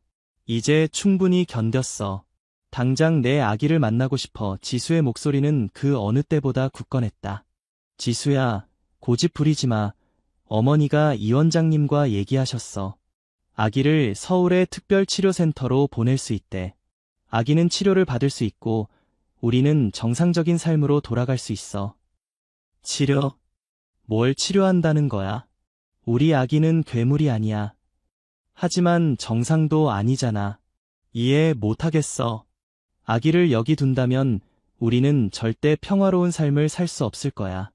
나는 밖에 나가서 사람들의 손가락질을 받고 싶지 않아. 어머니가 매일 수치심에 울고 계시는 걸 보고 싶지 않아. 그럼 나는, 우리 아기에게는 사랑과 가족이 필요해. 내가 그 아버지인데 어떻게 그런 말을 할 수 있어? 민주는 등을 돌렸고 그의 목소리는 떨렸다. 내가 아기를 지키겠다면 혼자 키워야 할 거야. 나는 할 수 없어. 민준이 말을 끝내기도 전에 지수는 복도로 달려나갔다. 그녀의 맨발이 차가운 타일 바닥을 걸었다. 그녀는 특별치료실로 달려갔고 그곳에서 그녀의 작은 아기가 격리되어 있었다. 간호사들이 그녀를 막으려 했지만 지수는 몸부림쳤다. 그녀는 소리쳤다. 내 아기 어디 있어요? 내 아기를 보고 싶어요. 지수의 비명이 복도에 울려 퍼졌고 호기심 어린 눈길들을 끌어모았다. 이 원장이 나타나 간호사들에게 지수를 병실로 데려가라고 지시했다. 지수 씨, 진정하세요. 진정해야 합니다. 어떻게 진정할 수 있겠어요? 내 아기가 이상한 것처럼 취급되고 있는데? 왜 내 아기를 숨기는 거예요? 왜 내 아기를 데려가려고 하는 거예요? 이 원장은 깊은 한숨을 내쉬었다. 그는 고개를 숙이고 지수의 충혈된 눈을 바로 보지 못했다. 아기는 특별한 치료가 필요해요. 우리는 단지 당신과 당신 가족을 위해 최선을 다하고 있을 뿐입니다. 아니요. 당신들은 그저 아기를 없애버리고 싶은 거예요. 당신들이 느끼는 부끄러움을 없애려고 하는 거죠. 하지만 그 아이는 내 아기예요. 절대로 포기하지 않을 거예요. 지수는 힘이 빠졌다. 그녀는 바닥에 주저앉았고 온몸이 떨렸다. 밖에서는 비가 여전히 쏟아지고 있었고 물방울 하나하나가 젊은 어머니의 흐느낌 소리와 섞여 들렸다. 바깥의 폭풍우는 계속되었지만 지수의 마음속 폭풍은 더 격렬했다. 그녀는 이 순간부터 오직 자신만이 폭풍우 속에서 자신의 특별한 아기를 보호하기 위해 서 있다는 것을 알았다. 민준이 그녀를 떠났을지라도, 사회가 등을 돌렸을지라도 그녀는 결코 아기의 손을 놓지 않을 것이다. 여론의 폭풍 이후 지수의 병실은 그 어느 때보다 차갑고 텅 비어 있었다. 전날의 논쟁 이후 민준은 병원에 다시 오지 않았다. 지수의 전화는 침묵의 공허함 속으로 빠졌다. 남편의 전화는 꺼져 있었다. 심지어 시댁에서도 아무도 그녀를 방문하지 않았다. 그녀는 완전히 고립되었다. 마치 한 전염병 환자처럼 아무도 가까이 오고 싶어 하지 않았다. 이 원장은 지수의 수술 부위를 확인하기 위해 들렀지만 이전처럼 인내심 있게 대하지는 않았다. 그는 그녀에게 건강에 대해 상기시켰지만 실제로는 아기가 이송되어야 한다는 점을 강조하기 위한 것이었다. 여기서는 우리가 이런 특별한 경우를 돌볼 충분한 시설이 없어요. 잘 생각해 보세요. 서울로 아기를 이송하면 더 나은 치료를 받을 수 있을 거예요. 안 돼요. 내 아기를 어디로도 데려가지 못하게 할 거예요. 지수는 단호했고 그녀의 눈은 분노로 가득 차 있었다. 하지만 아기의 미래를 생각해 보셨나요? 이렇게 계속하면 아기는 평생 차별 속에서 살게 될 거예요. 어떤 상황에서든 아기에게는 어머니가 필요해요. 내 아이를 버리지 않을 거예요. 이 원장은 침묵했다. 그는 지수 같은 어머니에게 아기와의 이별은 영혼의 일부를 잃는 것과 같다는 것을 이해했다. 하지만 그는 또한 민준의 가족과 지역 당국의 압력이 점점 커지고 있다는 것도 알고 있었다. 그는 마지막으로 한 번 더 경고했다. 만약 동의하지 않으시면 남편의 가족이 법원에 결정을 요청할 수 있어요. 그때는 양육권을 잃을 수도 있습니다. 지수는 충격을 받았다. 아기가 자신의 품에서 빼앗기는 생각은 그녀를 마비시켰다. 그녀는 어떻게 해야 할까? 그날 오후 지수의 시어머니 박미영이 병원에 왔다. 60대의 여성으로 외모는 다정해 보였지만 눈빛은 차가웠다. 그녀는 인사도 없이 병실로 들어왔다. 그녀의 손은 서로 맞물려 있었고 각 손가락은 마치 무언가를 억누르려는 듯 꼬여 있었다. 지수 씨, 진지하게 이야기하러 왔어요. 지수는 일어나 앉았다. 이불 가장자리를 단단히 잡고 경계심을 숨기지 않았다. 우리 아들은 이미 지쳤어요. 우리 가족도 마찬가지고요. 우리는 더 이상 외부인들의 호기심 어린 시선과 악의적인 소문을 견딜 수 없어요. 어머니, 하실 말씀이 있으시면 직접 말씀하세요. 지수가 대답했다. 그녀의 목소리는 침착했지만 마음은 이미 파도치고 있었다. 내가 원하는 건 당신이 아기의 양육권을 포기하는 서류에 서명하는 거예요. 우리가 모든 것을 처리할게요. 아기를 서울의 의료센터로 보낼 거예요. 당신은 아직 젊어요. 새 삶을 시작할 수 있어요. 이상한 아기 때문에 인생을 망치지 마세요. 이상하다고요? 그 아이는 어머니의 손자예요. 민준의 피와 살을 이어받은 아이라고요. 어머니가 지금 무슨 말을 하는지 들리세요? 그 아이가 내 손자이기 때문에 가장 좋은 치료를 받기를 바라는 거예요. 생각해보세요. 당신이 그 아이를 돌볼 능력이 있나요? 정상적인 아이를 키우는 것도 어려운데 하물며 저런 아이는요. 마지막 단어들이 차갑게 울려 퍼졌다. 지수는 마치 벽에 밀린 것처럼 느껴졌지만 그녀는 자신이 무너지는 것을 허락하지 않았다. 아니요, 어떤 서류에도 서명하지 않을 거예요. 내 아기는 나와 함께 있을 거예요. 박미영의 얼굴이 변했다. 부드러운 말투에서 이협적인 톤으로 바뀌었다. 서명하지 않으면 우리 가족이 법원에 소송을 제기할 거예요. 우리의 경제적 상황과 우리가 가진 인맥을 생각하면 당신이 이길 가능성이 있을 것 같나요? 지수는 대답하지 않았다. 그녀는 자신이 혼자라는 것을 알았다. 돈도 없고 옆에 있어줄 가족도 없었다. 그녀에게는 오직 아기만이 유일한 희망이었다. 하지만 지금 그마저도 위협받고 있었다. 박미영은 일어서서 재킷을 정리했다. 생각할 시간을 줄게요. 고집 부리다가 모든 것을 잃지 않길 바라요. 문이 닫히자 지수는 침대에 쓰러졌다. 그녀는 떨리는 손에 얼굴을 묻었고 눈물이 뺨을 타고 흘러내렸다. 무력감이 그녀의 심장을 옥죄었다. 그날 밤 지수는 뜬 눈으로 밤을 지새웠다. 그녀는 창밖을 바라보았고 빗속에서 번지는 가로등 불빛을 보았다. 그녀는 임신했을 때의 날들을 떠올렸다. 민준이 그녀의 배에 손을 올리고 아기의 발차기를 느끼던 저녁들을, 그들은 얼마나 행복했었는지, 완벽한 가족, 평화로운 날들을 꿈꾸었는지. 하지만 이제 모든 것은 파괴되었다. 그녀가 사랑했던 남편은 이제 등을 돌렸고 시댁은 그녀를 범죄자처럼 취급하고 있었다. 무엇보다도 그녀의 작은 아기는 어딘가 차가운 유리 뒤에 누워 있었고 아무도 그녀가 아기를 만지도록 허락하지 않았다. 아무도 아기가 안전한지 알려주지 않았다. 한 생각이 지수의 마음에 번쩍 떠올랐다. 그녀는 무언가를 해야만 했다. 너무 늦기 전에 그녀는 아기를 병원에서 데려나가야 했다. 시댁의 통제에서 벗어나야 했다. 새벽이 가까워 오고 있었지만 비는 여전히 그치지 않았다. 지수는 침대를 떠났다. 그녀는 조용히 옷을 갈아입고 필요한 것들을 작은 가방에 넣었다.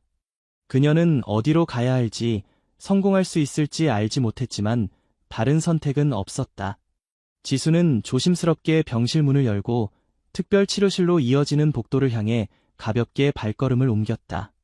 복도의 전등이 깜빡였고 약한 불빛은 어둠을 더욱 짙게 만들었다. 그녀는 벽에 몸을 숨기며 한 걸음씩 아기가 있는 곳으로 다가갔다. 특별치료실 문은 이제 불과 몇 미터 앞에 있었다. 지수는 숨을 참았다. 그녀는 그 문을 넘어가면 자신과 아기는 위험한 여정을 시작해야 한다는 것을 알았지만 그녀는 더 이상 두렵지 않았다. 왜냐하면 어머니의 사랑은 폭풍우를 통과하더라도 결코 놓지 않을 것이기 때문이다. 지수는 특별치료실 문 앞에 서 있었다. 그녀의 떨리는 손이 차가운 문손잡이에 닿았다. 안에는 그녀의 작은 아기가 누워 있었다. 투명한 유리 뒤에 격리되어. 그녀는 당직 간호사가 있는지 알 수 없었지만 그것은 더 이상 중요하지 않았다. 그녀는 문손잡이를 부드럽게 돌려 밀어 열었다. 방 안의 빛은 복도의 강한 빛보다 더 부드러웠다. 유리 인큐베이터가 방 모퉁이에 있었고 의료 장비들이 일정하게 삐소리를 내고 있었다. 지수는 다가갔다. 걸음 하나하나가 무거웠다. 아기는 자고 있었다. 작은 얼굴은 눈을 감고 있었고 부드러운 검은 털이 얼굴, 손, 작은 발가락까지 온몸을 덮고 있었다. 지수는 손을 뻗어 유리를 만졌다. 차가운 감각이 살을 통과했지만 아기를 보는 것만으로도 그녀의 마음은 따뜻해졌다. 애야, 엄마야. 그녀는 속삭였다. 아기가 들을 수 없다는 것을 알면서도. 갑자기 뒤에서 작은 소리가 났다. 지수는 돌아섰고 심장이 미친 듯이 뛰었다. 한 젊은 간호사가 문 앞에 서 있었고 그녀의 눈에는 분명한 두려움이 보였다. 당신, 여기 있으면 안 돼요. 제발 한 번만 아기를 안게 해주세요. 부탁이에요. 지수는 무릎을 꿇었다. 그녀의 다리는 더 이상 그녀를 지탱할 수 없었다. 눈물이 터져 나왔다. 간호사는 지수를 바라보았다. 그녀의 눈은 이성과 연민 사이에서 흔들렸다. 마침내 그녀는 다가와 조심스럽게 인큐베이터 뚜껑을 열었다. 몇 분만이에요. 누가 알게 되면 당신과 나 모두 큰 문제에 처할 거예요. 지수는 자신의 귀를 믿을 수 없었다. 그녀는 떨리며 작은 아기를 받아들었다. 출산 이후 처음으로 그녀는 아기의 체온을 느꼈다. 갓난아기 냄새, 부드러운 피부, 검은 털로 덮여 있지만 아기의 눈이 천천히 가을 호수 표면처럼 맑게 어떤 파문도 없이 열렸다. 아가야, 엄마가 여기 있어. 무슨 일이 있어도 엄마가 지켜줄게. 지수는 속삭였다. 그녀는 얼굴을 아기의 따뜻한 피부에 가까이 대었다. 하지만 시간은 그녀가 이 순간에 더 오래 머물도록 허락하지 않았다. 멀리서 발소리가 들려왔다. 굽이 높은 신발 소리가 타일 바닥에 부딪히는 소리가 규칙적이지만 이협적으로 울려 퍼졌다. 간호사는 급하게 지수에게 아기를 다시 인큐베이터에 눕히라고 신호했다. 가세요. 빨리. 그렇지 않으면 그들이 당신을 가만두지 않을 거예요. 지수는 아기를 내려놓았다. 그녀의 마음은 조각조각 찢어지는 것 같았다. 그녀는 눈물을 닦고 아기의 이마에 마지막으로 키스하고 빠르게 방을 나섰다. 그녀는 복도를 따라 달렸고 심장은 가슴 속에서 세게 뛰었다. 깜빡이는 불빛들은 마치 위험을 경고하는 것 같았다. 그녀는 만약 잡히면 그들이 그녀의 모성을 빼앗을 것이라는 것을 알았다. 그녀는 다시는 아기를 볼 수 없을 것이다. 지수는 병원 문을 통해 달려나갔다. 그녀의 맨발이 비에 젖은 땅을 밟았다. 차가운 바람이 그녀의 얼굴을 때렸다. 빗방울이 마치 바늘처럼 그녀의 살을 찔렀다. 그녀는 몇 벌의 옷과 신분증을 담은 작은 가방 외에는 아무것도 가져오지 않았다. 그녀는 밤새도록 걸었다. 어두운 골목길과 진흙투성이 길을 통과하며 걸음 하나하나가 고통과 희망으로 가득 차 있었다. 그녀는 아기, 그 순수한 눈빛, 그리고 무슨 일이 있어도 아기를 보호하겠다는 자신의 약속을 생각했다. 다음 날 아침, 지수는 도시 외곽의 낡은 하숙집을 찾았다. 주인 아주머니는 중년의 여성으로 불쾌한 표정이었지만 지수가 작은 방이 필요하다고 말했을 때 많이 묻지 않았다. 방은 겨우 10평 정도로 벽은 습기가 차 있고 창문은 금이 가 있었지만 적어도 지수가 일시적으로 숨을 수 있을 만큼 조용한 곳이었다. 그녀는 바닥에 털썩 주저앉았다. 그녀의 다리는 지쳐서 더 이상 일어설 힘이 없었다. 전화도 없고 돈도 없고 지수는 자신이 제로부터 다시 시작해야 한다는 것을 알았다. 그녀는 시댁이 찾아올까 봐 친정으로 돌아갈 수 없었고 친구들에게 도움을 청하기에도 그들까지 곤경에 빠뜨릴까 봐 두려웠다. 그 후 며칠 동안 지수는 온라인으로 일자리를 찾기 시작했다. 그녀는 낮은 임금으로 번역, 프리랜서 글쓰기 일을 받아들였지만 그럭저럭 하루하루를 버티기에는 충분했다. 그녀는 조심스럽게 새로운 신분을 만들고 개인 정보를 노출시키지 않도록 했다. 가끔 지수는 하숙집 근처 공원에 나가 뛰어노는 아이들을 보며 가슴이 아팠다. 그녀는 자신의 아기도 그렇게 놀 수 있을 거라고 상상했지만 현실은 너무 잔인했다. 그럼에도 불구하고 그녀가 아기를 안았던 순간을 떠올릴 때마다 지수는 계속할 동력을 얻었다. 그녀는 이전보다 더 강해져야 한다는 것을 알았다. 왜냐하면 오직 그녀만이 아기에게 미래를 줄 수 있기 때문이었다. 시간이 흘러갔다. 지수의 몸의 상처는 서서히 치유되었지만 그녀의 마음의 상처는 여전히 남아있었다. 그녀는 항상 발견될까 봐 두려움 속에서 살았지만 포기하는 것을 허락하지 않았다. 그녀는 자선단체와 연락을 취하려고 했고 그들이 아기를 병원에서 안전하게 데려나올 방법을 찾는데 도움을 줄 수 있기를 바랐다. 밖의 폭풍은 그쳤지만 지수의 마음속 폭풍은 여전히 소용돌이쳤다. 그녀는 앞으로의 여정이 여전히 힘들 것임을 알았지만 매 걸음은 그녀와 아기가 재회하는 날에 한 발짝 더 가까워지는 것이었다. 지수는 작은 창가에 앉아 회색빛 하늘을 바라보았다. 그녀의 마음속에는 여전히 불꽃이 있었다. 모성애의 불꽃, 사랑이 모든 어려움을 이길 수 있다는 믿음의 불꽃. 그리고 그녀는 자신에게 약속했다. 얼마나 많은 폭풍을 지나가야 하든 그녀는 결코 작은 아기를 포기하지 않을 것이다. 지수는 작은 하숙방에서 몸을 웅크리고 있었다. 매일이 걱정과 갈망 속에서 흘러갔다. 그녀는 계속해서 병원과 연락할 방법을 찾았지만 성공하지 못했다. 아기에 대한 모든 정보는 비밀로 유지되었고 이 원장에게 걸었던 전화도 응답이 없었다. 민준의 가족도 완전히 그녀와의 연락을 끊었다. 어느 흐린 오후 지수가 컴퓨터 앞에 앉아 번역일을 하고 있을 때 그녀의 전화가 갑자기 울렸다. 낯선 번호에 그녀는 주저했지만 결국 전화를 받았다. 안녕하세요. 지수 씨 맞으신가요? 네, 저예요. 지수는 경계심이 가득한 목소리로 대답했다. 저는 김도윤 박사입니다. 희귀질환 연구 전문가예요. 지수 씨의 아기 상황에 대해 들었고 도움을 드리고 싶습니다. 지수는 숨을 멈췄다. 그의 모든 말이 그녀의 삶을 덮고 있던 어둠 속에서 빗줄기처럼 들렸다. 어떻게 저에 대해 아셨나요? 최근에 늑대 아기에 대한 뉴스를 받고 병원에서 유출된 정보도 있었어요. 당신이 그곳을 떠났고 어려움을 겪고 있다는 것을 알게 되었습니다. 저는 기자가 아니고 당신과 아기를 이용하려는 사람도 아닙니다. 저는 단지 진실을 찾고 가능하다면 도움을 주고 싶을 뿐입니다. 지수는 말을 잃었다. 그녀는 한때 의사들, 도움을 준다는 명목 아래 실제로는 그녀와 아기의 상황을 이용하려는 사람들에 대한 신뢰를 잃었다. 하지만 김도윤 박사의 목소리에서 그녀는 다른 종류의 진실함을 느꼈다. 만약 동의하신다면 직접 만나서 더 자세히 이야기하고 싶습니다. 당신이 안전하다고 느끼는 곳에서 만날 수 있어요. 모든 정보는 비밀로 유지될 것을 약속합니다. 잠시 주저한 후 지수는 동의했다. 그들은 사람들이 많이 다니지 않는 외곽의 작은 카페에서 만나기로 약속했다. 이틀 후 지수는 약속 장소에 도착했다. 김도윤 박사는 50대 남성으로 마른 체형이었지만 밝고 열정적인 눈빛을 가지고 있었다.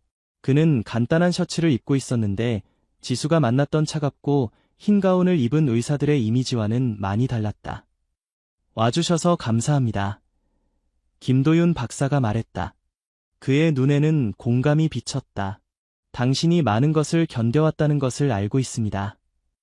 지수는 앉았다. 그녀의 손은 여전히 서로 꽉 쥐고 있었고 아직 그를 완전히 신뢰할 수 없었다. 어떻게 저를 도우실 수 있나요? 저는 여러 해 동안 하이퍼트리코시스를 연구해왔습니다. 세계적으로 몇 건의 사례만 기록되어 있고 대부분 유전적 요인이나 유전자 돌연변이 때문이죠.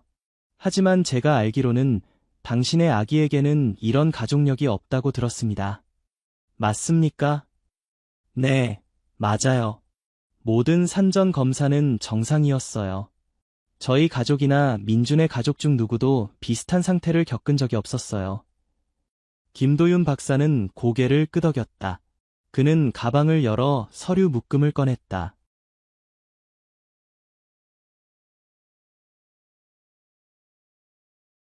은빛 달빛이 강원도의 작은 마을 위로 떠있던 그날 밤, 새아이의 약한 울음소리가 고요한 마을을 깨웠습니다.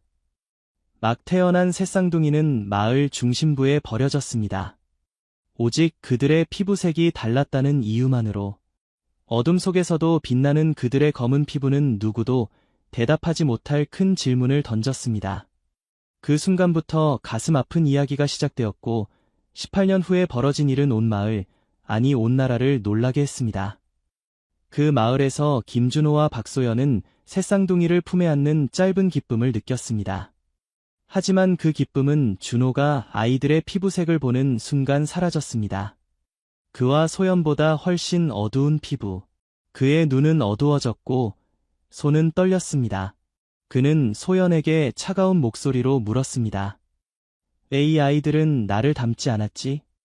소연은 그 자리에 서서 가슴이 조여들었습니다. 눈물이 뺨을 타고 흘렀습니다. 그녀는 아이들을 품에 안고 자신의 피와 살이라고 외치고 싶었습니다. 하지만 준호의 의심스러운 눈빛과 이웃들의 수군거림에 그녀의 말은 막혔습니다. 그녀는 혼란스럽고 두려웠습니다.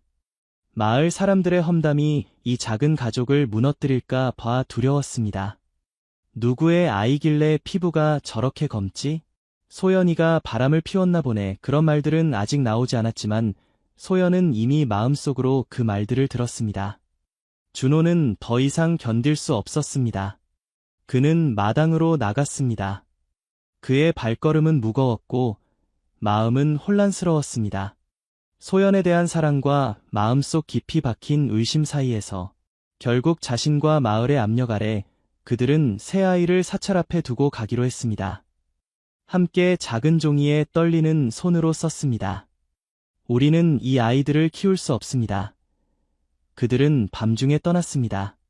아이들의 울음소리가 뒤에서 울려 퍼졌고 짙은 안개를 뚫고 그들의 마음을 깊이 찔렀습니다. 저는 그 순간이 단지 준호와 소연의 비극만이 아니라 커뮤니티의 압력이 사람들을 가슴 아픈 결정으로 몰아넣을 수 있는 한국 문화의 이야기라고 생각합니다. 저는 자식을 포기한 시골의 부부들에 대한 이야기를 들어본 적이 있습니다. 전씨 아주머니는 아버지를 닮지 않았다는 이유로 아이를 논두렁에 두고 왔고, 이씨 아저씨는 이웃의 헛소문 때문에 아내를 버렸습니다. 준호와 소연도 마찬가지였습니다. 그들은 진실뿐만 아니라 다른 사람들의 시선, 등 뒤의 속삭임이 그들을 죄인으로 만들 것을 두려워했습니다. 저는 그 두려움을 이해합니다. 그것은 단순한 연약함이 아닙니다. 그것은 가족의 명예가 때로는 사랑보다도 무거운 사회의 그림자입니다. 그러나 제가 고민하는 것은 그 새 아이들, 검은 피부를 가진 작은 생명들입니다. 그들에게는 무슨 잘못이 있습니까?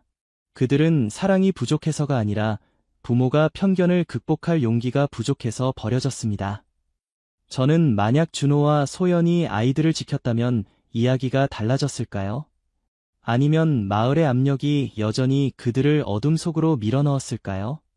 바로 그런 생각들이 제가 여러분에게 이야기를 들려주고 싶은 이유입니다.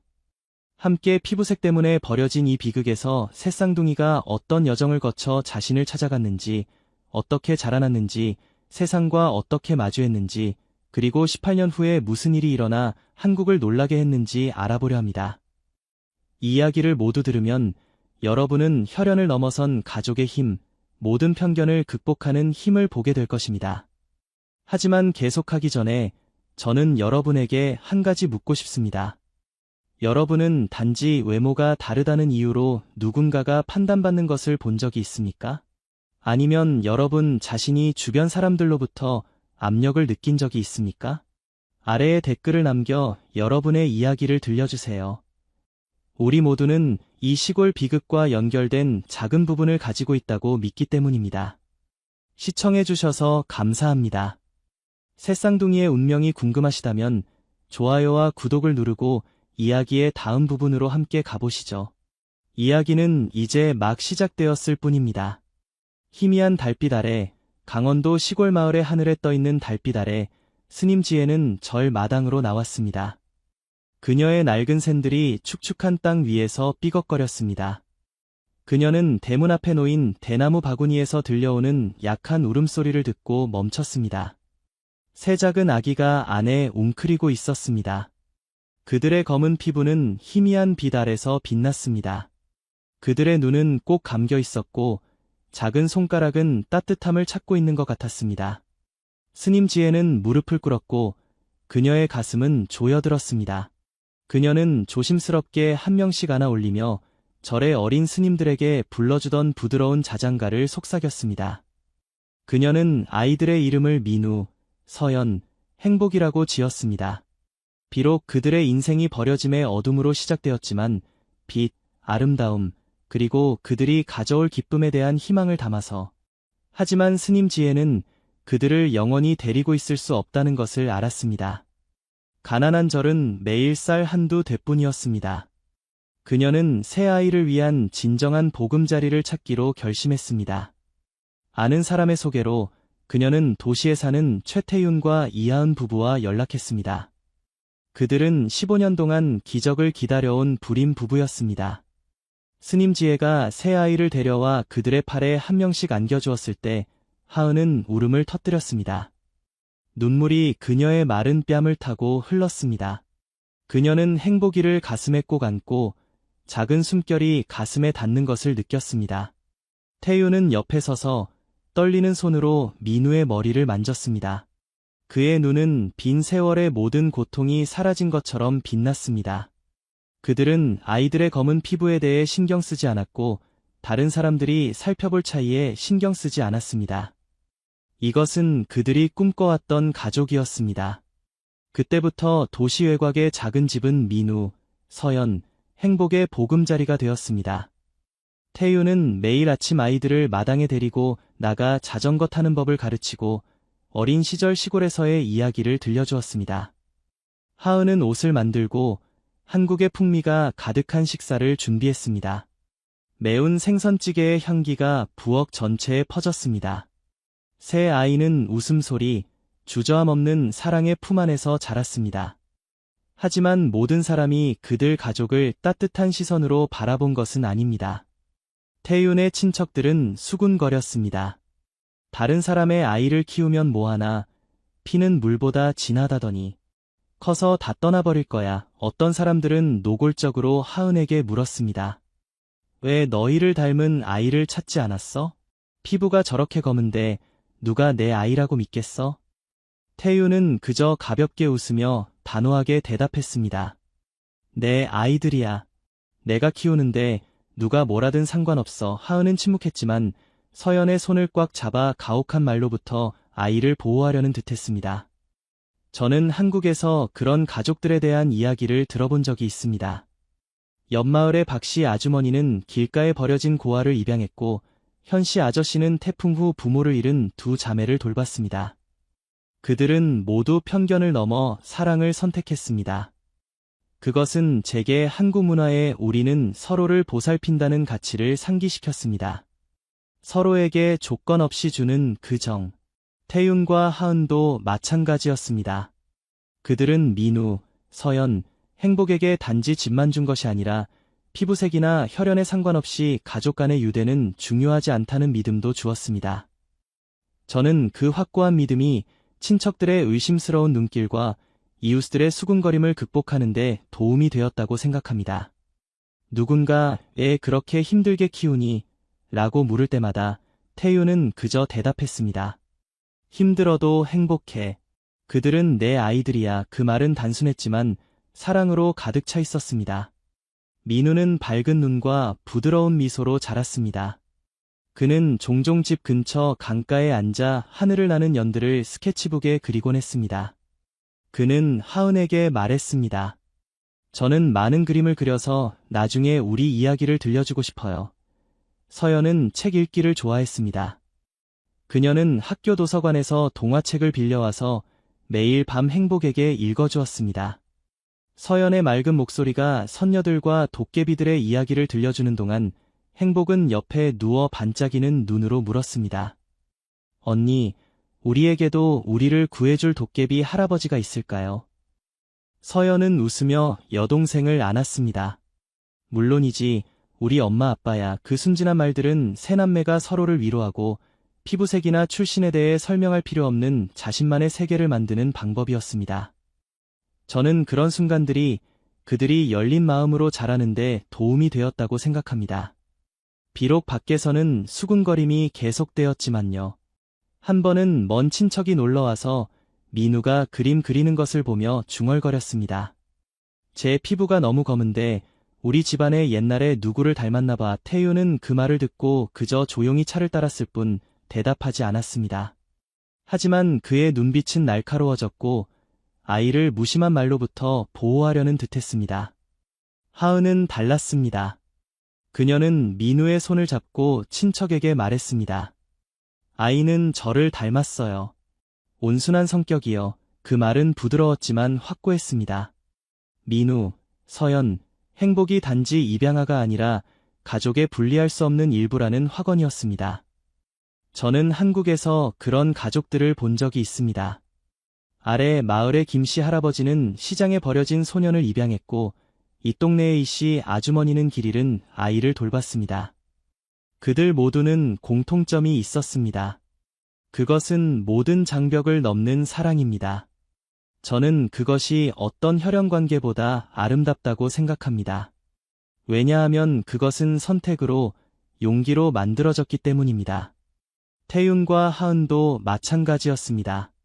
그들은 민우, 서연, 행복에게 단지 집만 준 것이 아니라 돌아갈 곳, 겁내거나 의심할 필요 없이 자신이 될 수 있는 곳도 주었습니다.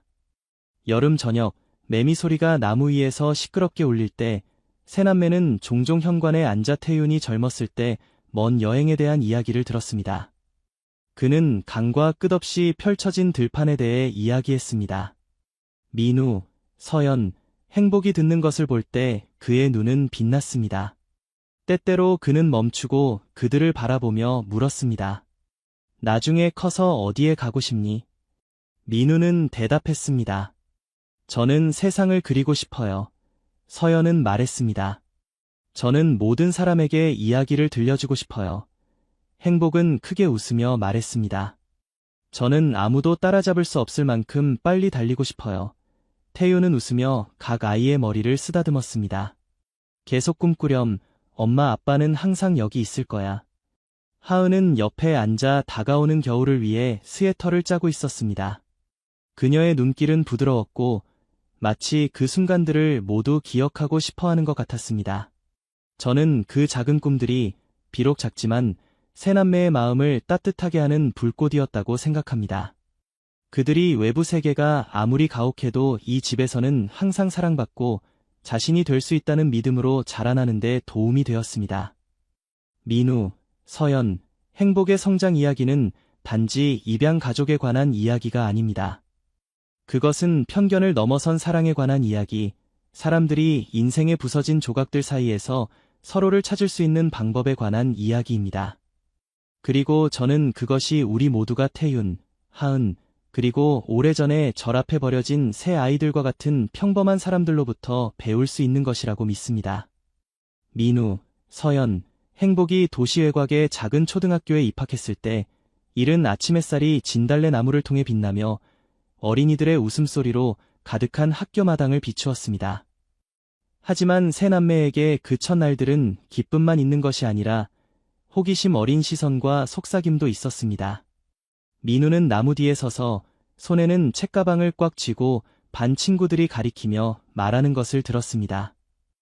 야, 내 피부가 왜 그렇게 검지? 내 부모님은 하얗잖아. 소녀는 고개를 숙였고 이제 그의 밝은 눈은 흐려졌습니다. 어떻게 대답해야 할지 몰라 그저 조용히 교실로 들어갔습니다. 서연은 달랐습니다. 작은 체구지만 강인한 소녀는 한 친구가 그녀의 소매를 잡아당기며 물었을 때 넌 입양하지? 엄마랑 하나도 안 닮았네. 서연은 손을 뿌리치며 목소리를 높였습니다. 나는 엄마를 성격으로 닮았어. 얼굴이 닮을 필요는 없어. 하지만 돌아설 때 그녀의 입술은 꽉 다물었고 손은 연필을 떨리도록 꽉 쥐었습니다. 행복은 가장 활발한 아이는 조롱을 견디지 못했습니다. 한 번은 반 아이들이 노래를 부르며 놀렸습니다. 행복이는 까맣네. 진돗개 같을걸. 행복은 달려가 주동자를 밀치며 소리쳤습니다. 다시 말해봐. 때릴 거야. 그녀는 거기 서서 가슴이 오르내리고 눈은 빨갛게 변했지만 아무도 더 이상 노래하지 않았습니다. 선생님만 달려와 말렸고 행복을 안으며 속삭였습니다. 신경 쓰지 마. 그냥 장난이야. 하지만 행복은 울지 않았습니다. 그녀는 고개를 들고 마치 두렵지 않다는 것을 증명하려는 듯했습니다. 비록 마음속으로는 질문들이 스며들기 시작했지만요. 집에서 새 남매는 태윤과 하은에게 많이 이야기하지 않았습니다. 숨기려는 것이 아니라 양부모를 슬프게 하고 싶지 않아서였습니다.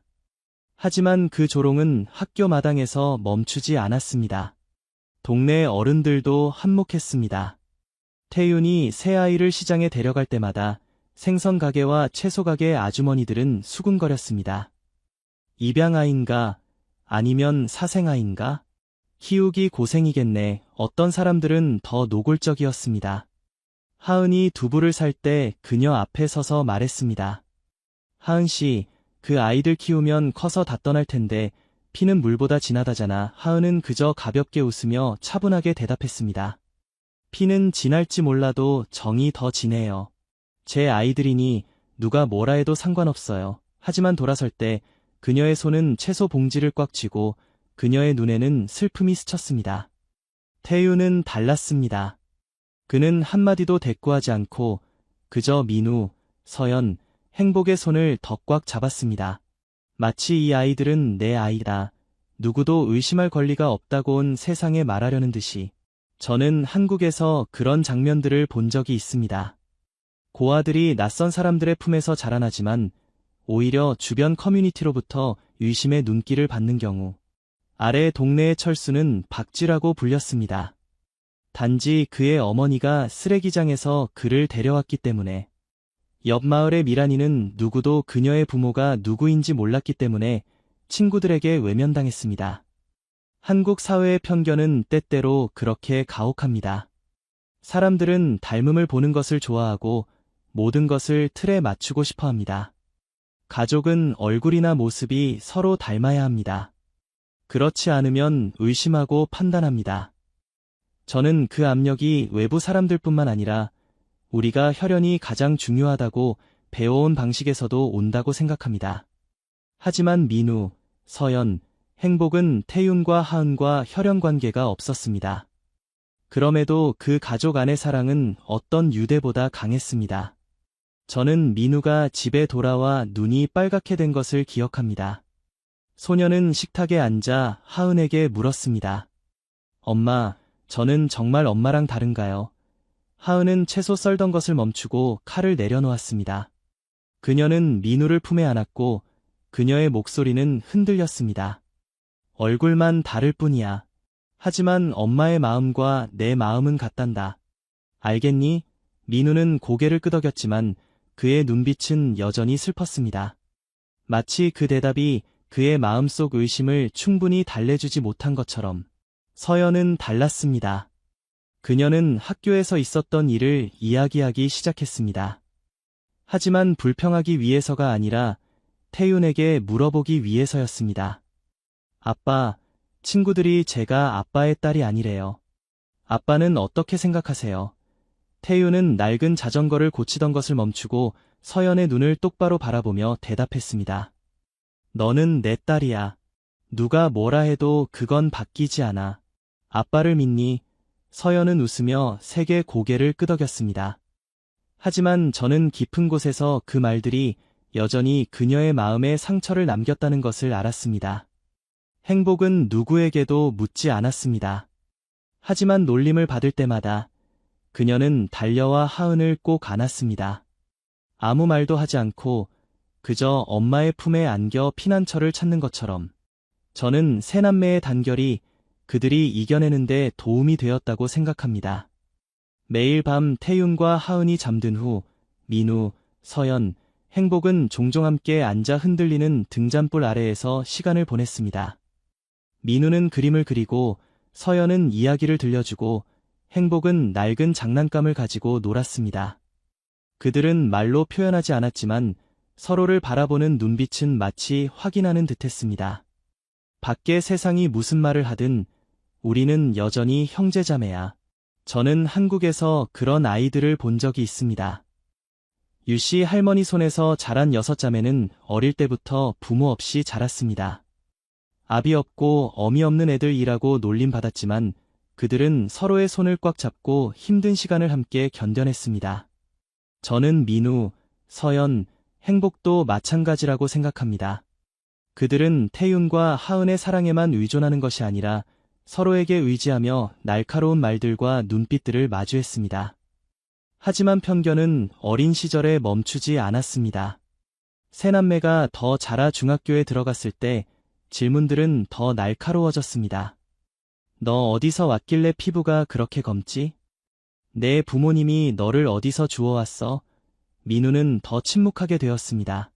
그는 더 이상 학교 마당에서 그림을 그리지 않고 스케치북을 침대 밑에 숨겼습니다. 서연은 질문받을 때마다 반박했지만 그녀의 목소리는 떨리기 시작했습니다. 마치 자신감이 점점 갉아먹히는 것처럼. 행복은 여전히 고집이 셌지만 한 번은 집에 돌아와 책가방을 바닥에 던지며 소리쳤습니다. 학교가 싫어요. 그 애들이 싫어요.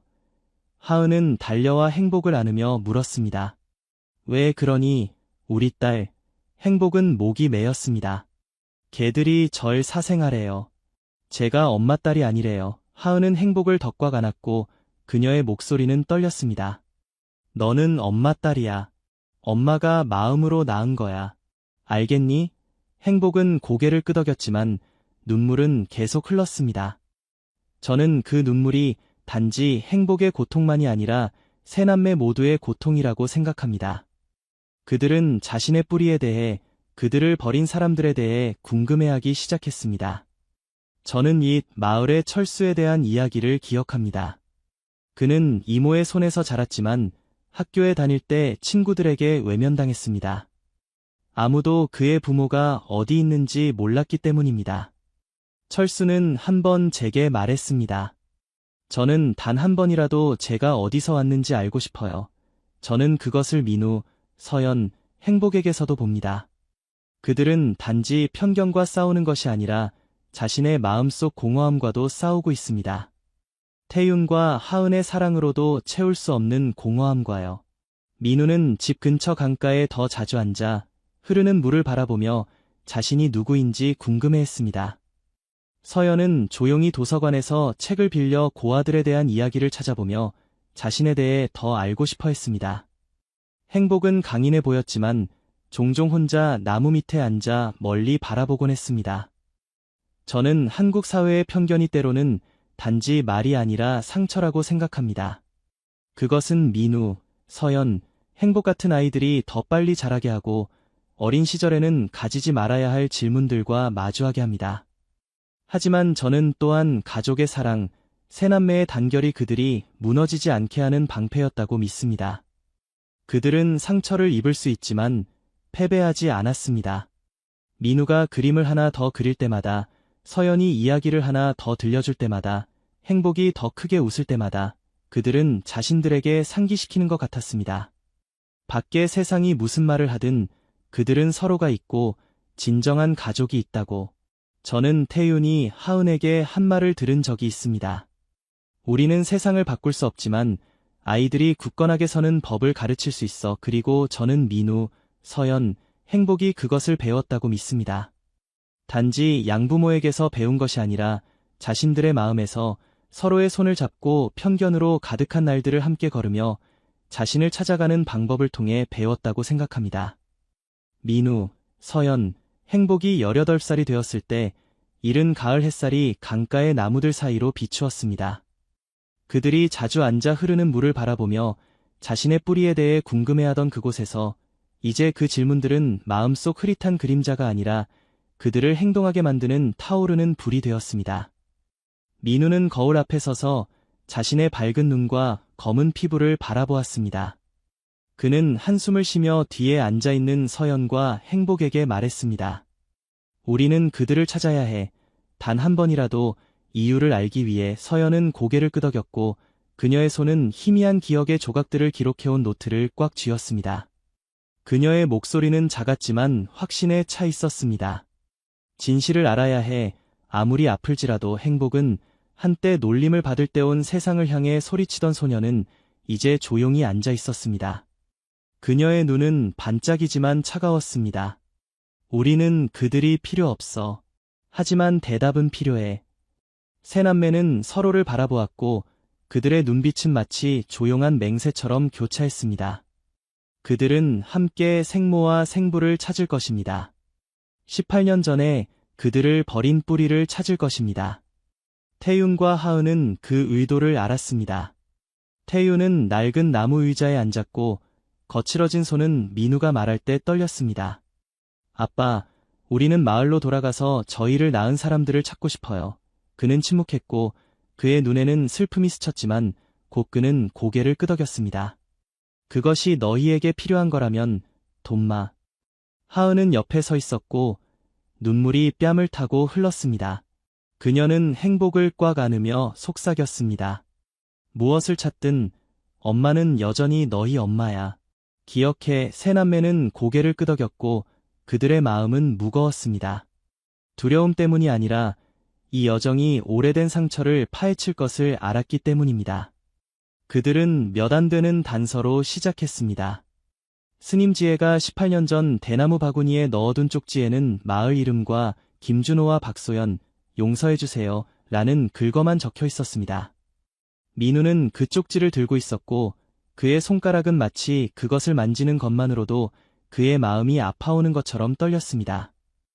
서연은 인터넷에서 검색하고 태윤의 지인들에게 물었습니다. 결국 그들은 강원도의 작은 마을을 찾아냈습니다. 모든 것이 시작된 곳을. 그 여행은 안개 낀 아침에 이루어졌습니다. 버스가 흙길 옆에 멈추었을 때 세 남매는 내렸고 그들의 발걸음은 무거웠습니다.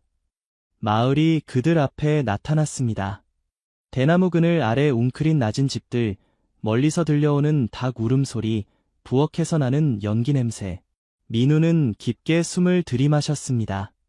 서연은 행복의 손을 잡았고 행복은 마치 무엇이든 마주할 준비가 된 것처럼 고개를 들었습니다. 그들은 현관에 앉아 계신 할머니께 물었습니다. 할머니, 김준호 씨와 박소연 씨는 어디 계세요? 할머니는 그들을 바라보았고 흐릿한 눈에는 놀라움이 스쳤습니다. 준호와 소연이 이혼했어. 준호는 마을 끝에 살고 소연이는 언덕 위로 갔지. 할머니는 손가락으로 가리키며 떨리는 목소리로 말했습니다. 너희는 누구길래 그들을 찾니? 민우는 목이 메어 대답했습니다. 저희는 그들의 자녀입니다. 할머니는 충격을 받았고 부채를 든 손이 바닥에 떨어졌습니다. 하지만 세 남매는 할머니가 더 말하기를 기다리지 않고 떠났습니다. 마음속에는 결심이 가득했습니다. 먼저 그들은 준호를 찾아갔습니다. 그의 집은 길끝에 있었고 낡고 외로워 보였습니다. 준호가 문을 열었습니다. 이 제 40대가 넘은 남자, 머리는 희끗희끗하고 얼굴은 수척했습니다. 그는 세 남매를 바라보았고 그의 눈은 커졌습니다. 떨리는 손으로 문틀을 잡으며 물었습니다. 너희는 누구냐? 민우가 앞으로 나섰고 그의 목소리는 차갑지만 확신에 차 있었습니다. 저는 민우입니다. 이쪽은 서연, 행복이에요. 저희는 아버지의 자녀들입니다. 준호는 마치 가슴에 맞은 것처럼 뒤로 물러났습니다. 그는 의자에 털썩 앉았고 손으로 머리를 감쌌습니다. 그의 목소리는 쉬어 있었습니다. 왜 날 찾아왔지? 서연이 다가갔고 그녀의 눈은 빨갛게 변했지만 울지 않았습니다. 저희는 왜 아버지가 저희를 버렸는지 알아야 해요. 준호는 고개를 숙이고 한동안 침묵했습니다. 그리고 그는 고개를 들었고 흐릿한 눈빛으로 말했습니다. 난 두려웠다.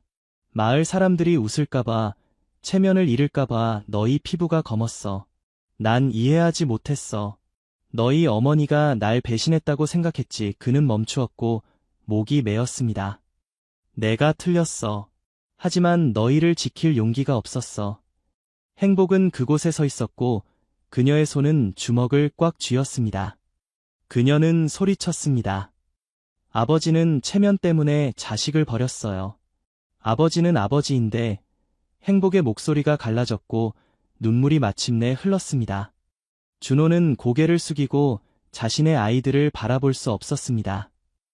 저는 준호의 약함이 단지 개인적인 두려움이 아니라 한국 농촌 문화의 그림자라고 생각합니다. 명예와 평판이 때로는 가족보다 무거운 곳에서.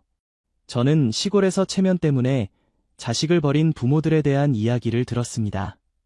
아래 마을의 팔씨 할아버지는 그를 닮지 않았다는 이유로 혼혈 아이를 버렸고 이 마을의 연씨 아주머니는 남편의 의심이 두려워 아이를 절에 두고 왔습니다.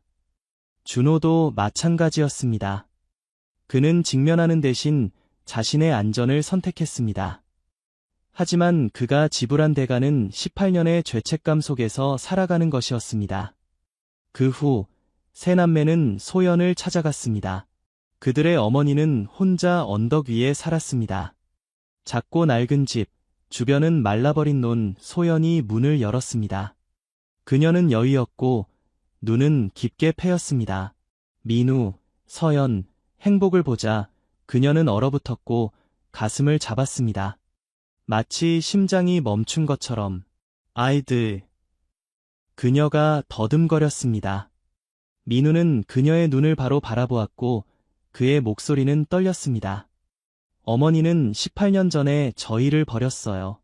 저희는 왜 그랬는지 묻기 위해 왔습니다. 소연은 무릎을 꿇었고 눈물이 흘렀습니다. 그녀는 흐느껴 울었습니다. 엄마가 강하지 못했어. 엄마는 너희를 지키고 싶었지만 준호가 허락하지 않았어. 마을 사람들이 욕할까봐, 내가 바람 피웠다고 말할까봐 두려웠어. 그녀는 얼굴을 감쌌고 목소리가 갈라졌습니다. 엄마가 약했어. 미안해. 서연이 다가갔고 그녀의 손은 떨렸지만 소연에게 닿지 않았습니다. 어머니는 마을 소문보다 저희를 선택했어요. 어머니는 저희가 어떻게 자랐는지 아세요? 소연은 고개를 들었고 그녀의 눈은 빨갛게 변했습니다. 엄마는 알아. 엄마가 틀렸어. 매일 너희가 그리웠어. 하지만 행복은 고개를 돌렸고 그녀의 목소리는 차가웠습니다. 그리워도 찾지 않았어요. 어머니는 어머니 자격이 없어요. 저는 소연의 고통이 진짜라고 생각합니다. 하지만 그것이 18년의 버림을 지울 수는 없습니다. 한국에서 문화적 압력은 때로 여성에게 더 무겁게 느껴집니다. 저는 소연과 같은 어머니들을 봤습니다. 옆 마을의 메이씨 아주머니는 남편의 매와 마을의 험담이 두려워 아이를 절에 두고 왔습니다. 하지만 소연은 단지 약할 뿐만 아니라 침묵하기를 선택했습니다. 새 아이가 대답 없는 질문의 어둠 속에서 자라게 했습니다. 민우는 그곳에 서 있었고 그의 눈에는 슬픔이 어렸습니다. 그는 침착하지만 확신의 참 목소리로 말했습니다. 저희는 어머니의 사과가 필요 없어요. 저희는 단지 진실을 알고 싶었을 뿐입니다. 서연은 소연을 바라보았고 그녀의 목소리는 메었습니다. 어머니는 피부색 때문에 저희를 버렸지만 저희는 어머니 없이도 잘 살았어요. 행복은 더 이상 말하지 않았습니다. 그녀는 밖으로 나가 나무 아래 서서 조용히 눈물을 흘렸습니다. 저는 그 만남이 용서하기 위한 것이 아니라 새남매가 과거와 마주하기 위한 것이라고 믿습니다. 진정한 사랑은 이유가 필요 없고 피부색이나 혈연에 의존하지 않는다는 것을 이해하기 위해서. 태윤의 말이 떠오릅니다. 가족은 마음이 돌아오는 곳이다. 그리고 민우, 서연, 행복에게 그들의 가족은 준호와 소연이 아니라 태윤과 하은입니다. 새남매는 소연의 집 앞에 한동안 서 있었고 아무도 말하지 않았습니다. 그리고 그들은 돌아서서 마을을 떠났습니다. 저녁 햇살이 그들의 곱고 결연한 뒷모습을 비추었습니다. 그들은 더 이상 대답이 필요 없었습니다. 그들은 진실을 찾았습니다. 그들이 누구의 수치도 아니라는 진실, 자신들의 자부심이라는 진실. 저는 그 여정이 단지 생부모를 찾는 것이 아니라 자신을 찾는 것이라고 생각합니다. 진정한 사랑은 두려움과 편견 때문에 그들을 버린 사람들이 아니라 태윤과 하은에게서 새남매의 단결에서 이미 가지고 있었다는 것을 이해하기 위해서. 작은 마을에서 새남매가 나올 때 붉은 석양 아래에서 붉은 흙길 위로 그들의 그림자가 길게 드리워졌습니다. 아무도 뒤돌아보지 않았고 원망의 말도 하지 않았습니다. 비록 준호와 소연을 만난 후 그들의 가슴에는 여전히 아픈 울림이 있었지만 민우는 서연의 손을 잡았고 서연은 행복의 손을 꽉 쥐었습니다. 그들은 침묵 속에 걸었지만 그 침묵 속에는 해방감이 있었습니다. 마치 18년 동안 어깨를 짓눌렀던 무게를 내려놓은 것처럼. 그들은 자신을 버린 사람들의 인정이 필요 없었습니다. 그들은 태윤과 하은에게로 돌아가기로 했습니다. 도시 외곽의 작은 집에서 흔들리는 등잔불이 매일 밤 그들을 기다리는 곳으로. 태윤은 현관에 서 있었고 나이든 눈은 새 자녀가 들어오는 것을 보고 밝아졌습니다. 그는 아무것도 묻지 않고 그저 조용히 민우를 품에 안았습니다. 거친 손으로 소년의 등을 가볍게 두드렸습니다. 하은은 달려나와 눈물을 뺨에 흘리며 서연과 행복을 품에 안았습니다. 그녀는 속삭였습니다. 아이들이 돌아왔네. 엄마가 계속 기다렸어. 그 순간에는 화려한 말이 없었습니다. 단지 따뜻함, 단순하지만 깊은 가족의 유대만 있었습니다. 민우는 고개를 숙이고 신 목소리로 말했습니다. 아빠 엄마가 저희의 진짜 가족이에요. 서연은 고개를 끄덕였고 그녀의 눈은 반짝였습니다. 저희는 다른 누구도 필요 없어요. 행복은 하은을 꽉 안았고 한때 온 세상을 향해 소리치던 강인한 소녀의 입술에 드문 미소가 떠올랐습니다. 저는 아빠, 엄마만 있으면 돼요. 그때부터 세 남매는 더 이상 과거의 어둠에 사로잡히지 않고 자신의 인생을 계속 살아갔습니다. 민우는 음악가가 되었습니다. 그가 작곡한 선율은 작은 무대에서 울려 퍼졌습니다. 각 음표는 그들의 이야기, 고통과 희망이 교차하는 이야기를 들려주는 것 같았습니다. 서연은 기자가 되기로 했습니다. 그녀의 펜은 날카롭지만 따뜻했습니다. 그녀는 버려진 삶에 대해 글을 썼고 마치 모든 사람은 사랑받을 가치가 있다는 메시지를 전하려는 듯했습니다. 행복은 달리기 경기장에 자신을 던졌습니다. 그녀의 발은 바람처럼 빨랐고 그녀는 도 육상대회에서 우승했습니다. 시상대에 설 때마다 그녀의 눈은 밝게 빛났습니다.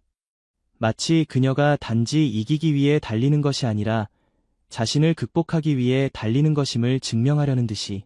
그들은 준호와 소연의 혈통 덕분이 아니라 태윤과 하은의 무조건적인 사랑 덕분에 자라서 빛났습니다. 저는 그들의 이야기가 가족이 혈연을 필요로 하지 않는다는 살아있는 증거라고 생각합니다. 가족은 마음이 속한 곳입니다. 설명하거나 증명할 필요 없이 사랑받는 곳입니다. 저는 한국에서 그런 가족들을 본 적이 있습니다. 아래 마을의 용씨 가족은 홍수 후 고아가 된 두 아이를 입양했고 옆 마을의 나씨 할머니는 다리 옆에 버려진 소년을 돌봤습니다. 그들은 모두 판단 대신 사랑을 선택했습니다. 민우, 서연, 행복도 마찬가지입니다. 그들은 태윤과 하은을 선택했습니다. 어려운 시간, 차가운 비 속의 포옹, 소박하지만 웃음으로 가득한 식사로 만들어진 가족의 유대를 선택했습니다. 저는 민우가 강가에 앉아 그의 꿈에 대해 이야기하는 것을 기억합니다. 저는 가족이 당신이 태어난 것이 아니라 당신이 선택하는 것임을 사람들이 알도록 음악을 작곡하고 싶어요. 서연은 첫 기사를 완성했을 때 저에게 말했습니다. 저는 아무도 저희처럼 외로움 속에서 자라지 않도록 이야기를 하고 싶어요. 행복, 그 소녀는 메달에 대해 물었을 때 크게 웃었습니다. 언니, 저는 어릴 때 친구들에게 보여주기 위해 달려요. 제가 사생아가 아니라는 것을, 제게 가족이 있다는 것을. 그 단순한 말들은 깊은 의미를 담고 있었습니다. 그것들은 제게 가족의 힘이 피부색이나 혈연이 아니라 모든 폭풍을 함께 견디는 방식에 있다고 믿게 했습니다. 민우, 서연, 행복은 그것을 증명했습니다. 그들은 단지 편견과 버려짐의 고통에서 살아남은 것이 아니라 그것을 자신의 삶을 밝히는 불꽃으로 변화시켰습니다. 저는 우리 각자가 가족을 그런 방식으로 볼 수 있다면, 돌아갈 곳으로 본다면 이 세상에는 상처가 줄어들고 밤에 혼자 흘리는 눈물도 줄어들 것이라고 생각합니다. 이제 민우가 피아노 옆에 앉고 서연이 키보드를 두드리며 글을 쓰고 행복이 경기장을 달릴 때 그들은 더 이상 절 앞에 버려진 새 아이가 아닙니다. 그들은 강인한 사람들, 태윤과 하은의 자랑, 사랑이 모든 균열을 치유할 수 있다는 증거, 부서진 조각에서 가족을 만들 수 있다는 증거입니다. 저는 이 이야기를 하나의 사색으로 마무리하고 싶습니다. 가족은 당신에게 주어진 것이 아니라 당신이 선택하고 지키는 것입니다. 민우, 서연, 행복은 선택했고 그들은 찾았습니다. 당신은 어떤가요? 당신의 마음속 가족은 무엇인가요? 저는 당신의 이야기를 정말 듣고 싶습니다. 아래에 댓글을 남겨 당신이 가족이라고 부르는 사람들에 대해 이야기해주세요. 그들이 당신과 같은 피를 나누든 아니든 무엇이 당신이 그들과 함께 있을 때 소속감을 느끼게 하나요? 이 영상을 봐주셔서 감사합니다. 민우, 서연, 행복의 이야기가 당신의 마음에 닿았다면 좋아요, 구독, 그리고 가족의 힘을 전파하기 위해 공유해주세요. 우리는 앞으로의 영상에서 당신을 다시 만나게 되어 기쁠 것입니다. 그곳에서 영감을 주는 이야기들이 계속해서 들려질 것입니다.